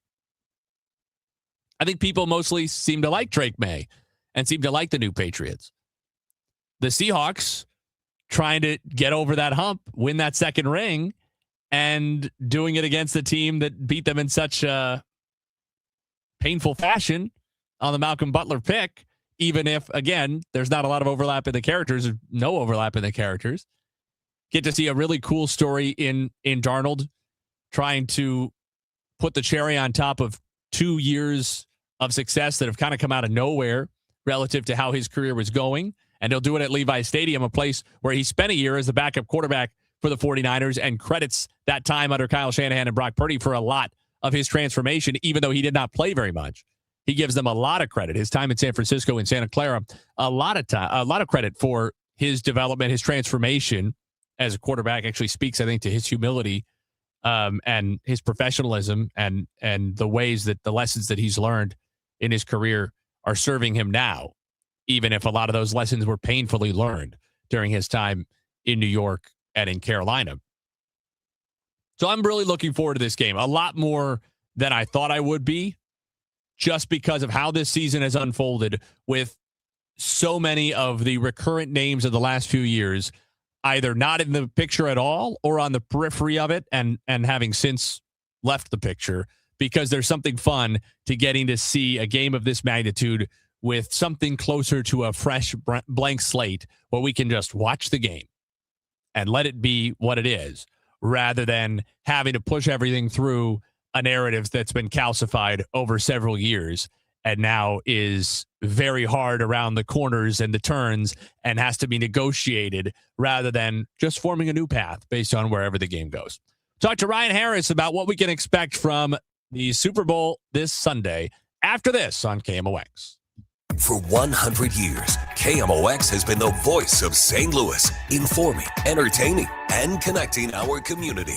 Now, relive a century of service at KMOX100.com, a website that allows you to explore classic KMOX audio, rare photos and video, and the legendary voices that shaped St. Louis. Every headline, every heartbreak, every heartbeat lives on at KMOX100.com. At Gray Bar, we know your time is money. That's why our services go beyond parts and products. With kitting, pre-assembly, wire carts, and Gray Bar smart reels that keep you moving. We stage materials and manage logistics so you can spend less time sorting and more time installing. And with locations nationwide, we deliver when and where you need it, working to make your job easier every step of the way. Yep, Gray Bar does that. When it comes to planning your retirement, there's a lot to think about. Portfolio management, tax planning, and retirement income just to get started. Steve All and his team at the All Financial Group focus on those things and more. Their goal is to help you achieve your goals. Call 636-230-8824 or online, yourmoneymattersstl.com. Investment advisory products and services made available through Impact Partnership Wealth, LLC, IPW, a registered investment advisor. Insurance and annuities offered through Steve All, NPN number 153-07419. Wait, Corey from Air Comfort Service? What are you doing in my basement? Standing behind our work. It's 9 p.m. At Air Comfort Service Heating, Cooling, and Installation, we take pride in our work. If you need heating service, no matter the time of day or night, we're here to help with 24/7 emergency service. So you're just going to stand behind my furnace? Yeah, pretty much. Can you hand me those paper towels then? Absolutely. For heating service or HVAC maintenance, visit aircomfortservice.com. That's aircomfortservice.com. You're next to order. Please pull forward. You know, Josh, when you said you were springing for lunch, I didn't think you meant drive-through fast food. Come on, man. Money's been tight lately, and these high gas prices are killing me. You pay full price at the pump? Get your head out of the sand and start using Upside. What's Upside? Come on, dude. Upside is the free app that pays you cash back for every gallon of gas you buy. I use it every time I fill up my tank. Does that really add up? I've already banked around $200. That's serious cash. Hi, can I take your order? Yeah, I'm ordering the free Upside app to start earning cash back on every gallon of gas I buy. Download the free Upside app now to earn cash back every time you buy gas. Use promo code ORDER to get an extra 25 cents per gallon on your first tank. You can cash out anytime right to your bank, to PayPal, or a gift card for Amazon and other brands. Just download the free Upside app and use promo code ORDER for a 25 cents per gallon bonus on your first tank. That's code ORDER for a 25 cents per gallon bonus. Hey, it's Debbie Monterey, and I think right now we all need something to look forward to, and a nice little getaway is going to do it for me. So I've been looking at this 5-day Arizona trip that I planned in September, and to me, it sounds absolutely perfect, and I would love for you to join me. Here's what we're going to do. We're going to stay in Flagstaff because that means cooler temperatures. It's a great home base, and from there, we're going to visit Sedona, the Grand Canyon, and Lake Powell all in one trip. I'm talking about red rocks, big views, and that deep blue water at Lake Powell that looks like a postcard. I'm told September is one of the best times to go, with fewer crowds, more comfortable weather, and everything's going to be planned out for us. We just show up. If this sounds like something you'd like to do, please join me, because I have always wanted to go to the Grand Canyon. Travelwithdebbie.net. That's travelwithdebbie.net, or call Cruise and Tour at 800-383-3131. Space is limited, so don't delay. 800-383-3131. Travelwithdebbie.net.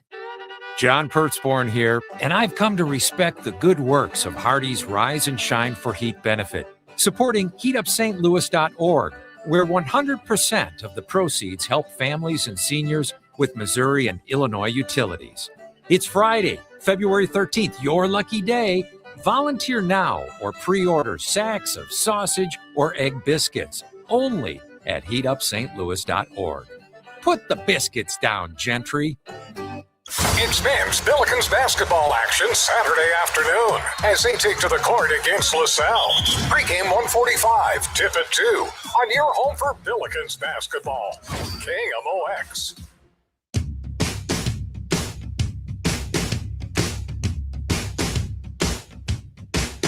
Gray Bar Sports Open Line continues this Friday evening. Nate Gatter with you in for Matt Pauley, and we're joined now by Super Bowl champion Ryan Harris, who won it as a Denver Broncos offensive lineman, now is back at the Super Bowl for another year, doing pre, half, and post analysis with Westwood One on the national radio call. Ryan, how you doing?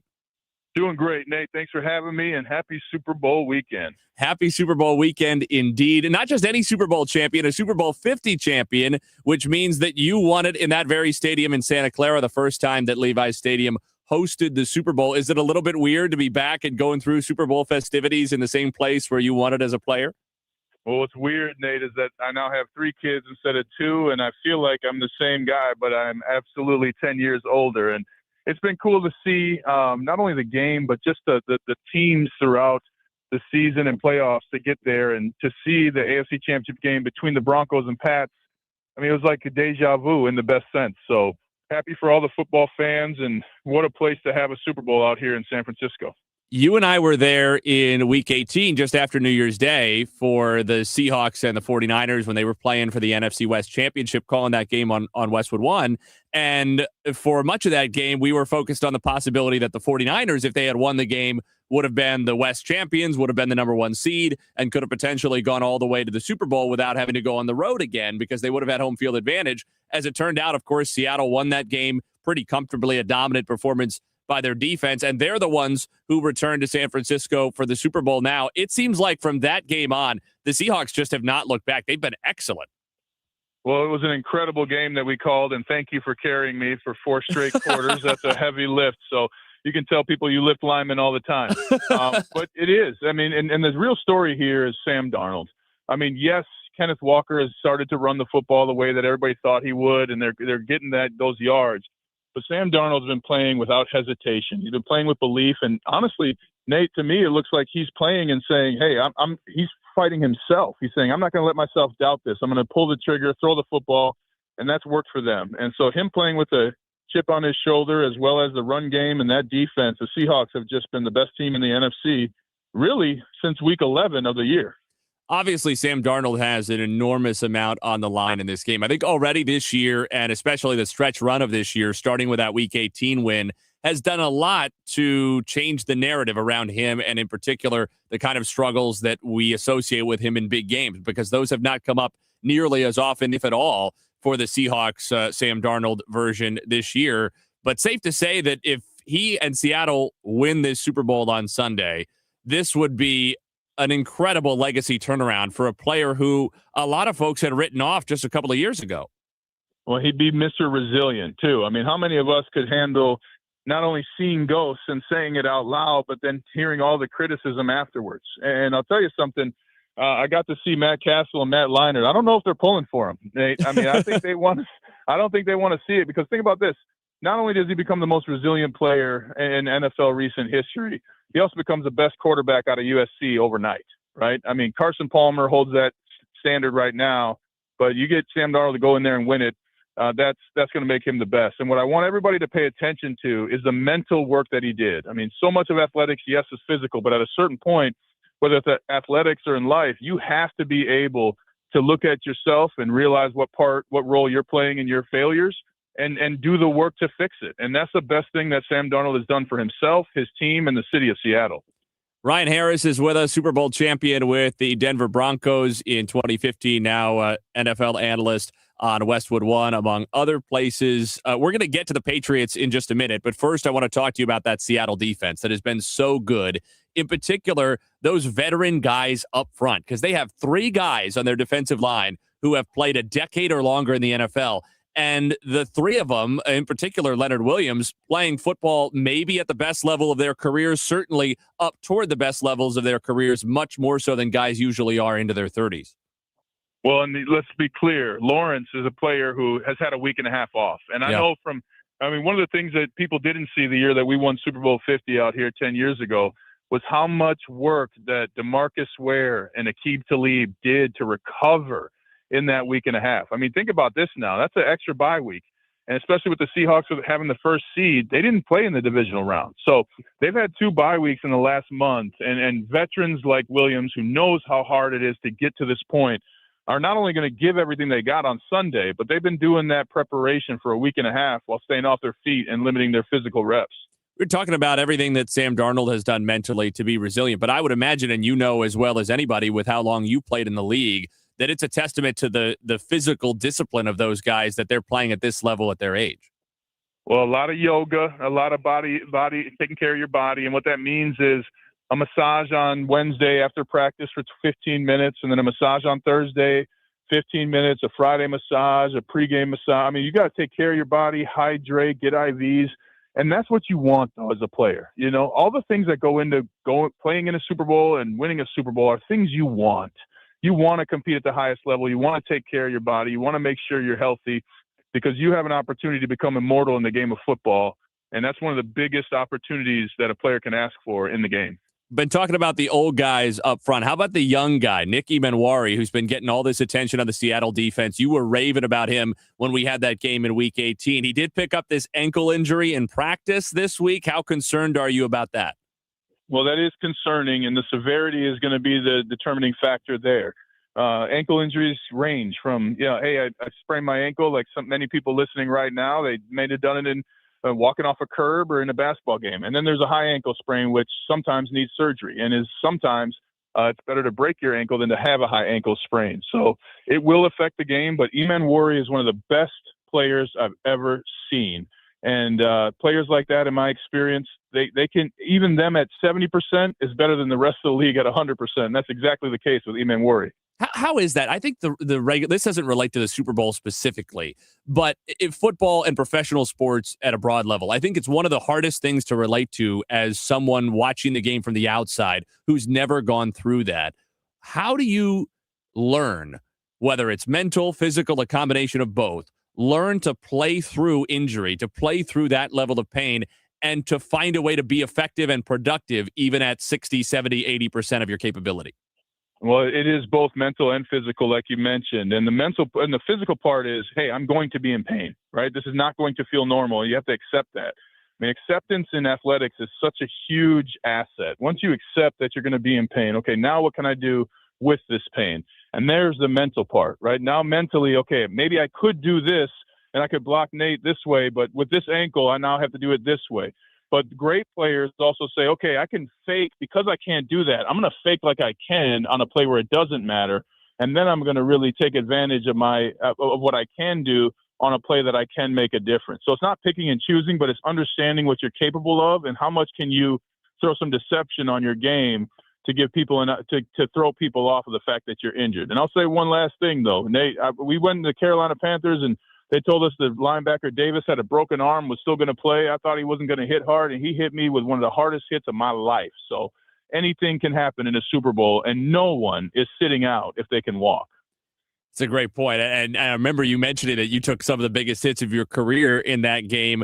What about for a guy who has not been on this stage before, like Patriots quarterback Drake May? Sort of the opposite of Sam Darnold, right? He has no reason to doubt himself because he's been on a spectacular ascension in his first 2 years in the NFL. The Patriots have gone from worst to first and have a chance now to put a Super Bowl ring on the end of it. But at the same time, they've done it against one of the easiest schedules in the history of the NFL.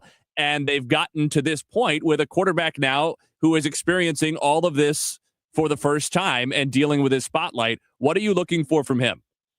Well, first and foremost, looking for him to continue to do what he's done to get there, which is not be incredibly accurate, but make the right play. And when you think about it, what people need to understand, he's playing Tim Tebow football. It doesn't look good.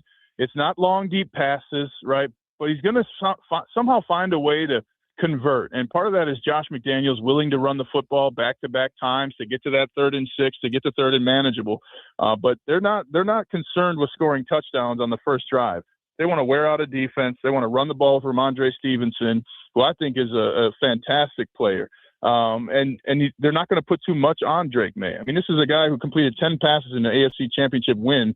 And one of the misses that he had was a 7-yard in route to his tight end. I mean, he's not anywhere near the top 10 of quarterbacks in the NFL, and he does know how to win. And so that's the thing that you got to keep in mind. He's much better with his legs than people give him credit for. He will use them, and he's going to play Tim Tebow football and hopefully be a champion like Tim Tebow was in college. Visiting with Ryan Harris, Super Lineman. Now you hear him on Westwood One, where he'll be hosting pregame, halftime, and postgame coverage on the Westwood One crew. Author of Mindset for Mastery, and you can follow him on Twitter at Ryan Harris _68. Ryan, just one more before we let you go. The Patriots have been underdogs in this game continuously. They're, I think, 4.5 points has been the spread for most of the week. For the Patriots to pull an upset, what needs to go right for them? Christian Barmore and Milton Williams need to have 2 sacks each. The big thing that you have to realize is that Sam Darnold has had a fairly clean pocket on most of his big throws, especially to Jackson Smith and Jigba. And you can't do that if you're on the ground. So the defensive line for the Patriots is where you get the advantage. And I'll just say real quick, Nate, you want to be an underdog in this game. What it sounds like when you're the favorite in the locker room is, oh, yeah, we're going to run that play. Nate, you're going to have a touchdown. Guys, by the time it's the third quarter, it's going to be 28-0. And conversely, the other team, here the Patriots, they're going to say, guys, we got to do this to stop Nate. We got to do this to stop Ryan. And if we do that, we can be champions. So it's a totally different approach. And you want to be in that underdog position. And the last thing I'll tell you, the Patriots are staying at the same hotel that 10 years ago we won Super Bowl 50. Ryan Harris, Super Bowl champion, joining us here on KMOX. More after the break. Diabetes, high blood pressure, anxiety meds, everyone's on them. If you're a 50-year-old male, maybe a bit porky, and you may even have type 2 diabetes, $1 million of term insurance may only cost you about $200 a month. Call Term Provider. Speak with Big Lou at 800-700-6898. Big Lou will find a term life policy for you even if you have type 2 diabetes, are overweight, or have high blood pressure. Term Provider has helped thousands of people like you who think they can't afford term life insurance. To buy $1 million of affordable term life for you, all you need to do is call Big Lou at 800-700-6898. Lou will make sure the scales are tipped in your favor. Call 800-700-6898. Big Lou will answer your call and work to fit you into a term life policy that you can afford. Remember, Big Lou's like you. He's on meds too. Call 800-700-6898 or biglou.com. Want to build income without a second job? Learn how real estate investing can help you create extra income one step at a time with Lifestyles Unlimited. Text radio to 88007. That's RADIO to 88007. Presented by Lifestyles Unlimited. St. Louis, are you ready to go Hardy? I woke up on the wrong side of the truck bed. The country rock hitmaker behind Truck Bed. Wait in the truck and one beer. He's bringing his no-holds-barred live show to Hollywood Casino Amphitheater June 5th. With special guests Cameron Whitcomb and McCoy Moore. Hardy, live, loud, and unapologetic. One night only. Tickets on sale now at Ticketmaster.com. For more information, KMOX.com/events. For 100 years, KMOX has been a part of St. Louis. Now, those moments live on, preserved, remastered, and ready to be heard again. Discover KMOX from the Archives, a podcast featuring classic audio from a century of service. Sponsored by Overhead Door Company of St. Louis, the genuine, the original. The KMOX from the Archives podcast, available now at KMOX100.com or wherever you get your podcasts. If you owe back taxes, listen carefully to rule number 1. Never go up against the IRS alone. They're cracking down, freezing bank accounts, garnishing paychecks, canceling passports. Even your home or business could be at risk. But here's what they don't tell you. The IRS has powerful tax relief programs that could save you thousands if you qualify. That's why smart people call Optima Tax Relief, America's #1 tax resolution firm. Nobody knows these programs like the experts at Optima. Their team of tax attorneys and licensed professionals have resolved over $2 billion in tax debt for people just like you. The IRS is not stopping, so don't wait and don't take them on alone. For tax help you need, for tax help you can trust, call Optima today for a free consultation. Call 800-348-0269. 800-348-0269. 800-348-0269. Optima Tax Relief. Some restrictions apply. For complete details, please visit OptimaTaxRelief.com. Why specialty MRI? It's proactive healthcare, no cold clinics, right here in Fenton. Was it hard to schedule? Was there a long wait? Not at all. Direct access, no referral needed. And the results? Quick with clear answers with their MRI health bundles. Sounds like the future. Call Specialty MRI at 314-899-2075. That's 314-899-2075. Hi, this is Charlie Brennan. I see clearly now thanks to the doctors, Greg Birdie, Ranjan Malhotra, Robert Brusati, and Andy Royer. You can too. YourEyeDoc.com. Gray Bar Sports Open Line wrapping up this Friday evening. Nate Gatter with you in for Matt Pauley. I will be back with you for Monday evening show. Couple of things to look out for here on KMOX. Tomorrow, 1:45 pregame, 2 o'clock tip-off. Billikens against LaSalle. And then Monday evening, we'll have the SLU Coaches Show be from 6 to 7. Gray Bar Sports Open Line will be 7 to 8. I'll have Ryan Leaf with me, former Washington State and NFL quarterback, to break down whatever happens in the Super Bowl on Sunday. Thanks to St. Louis U assistant coach Corey Tate and to Westwood One analyst Ryan Harris for joining us. That's been our show right here on KMOX. This Valentine's Day,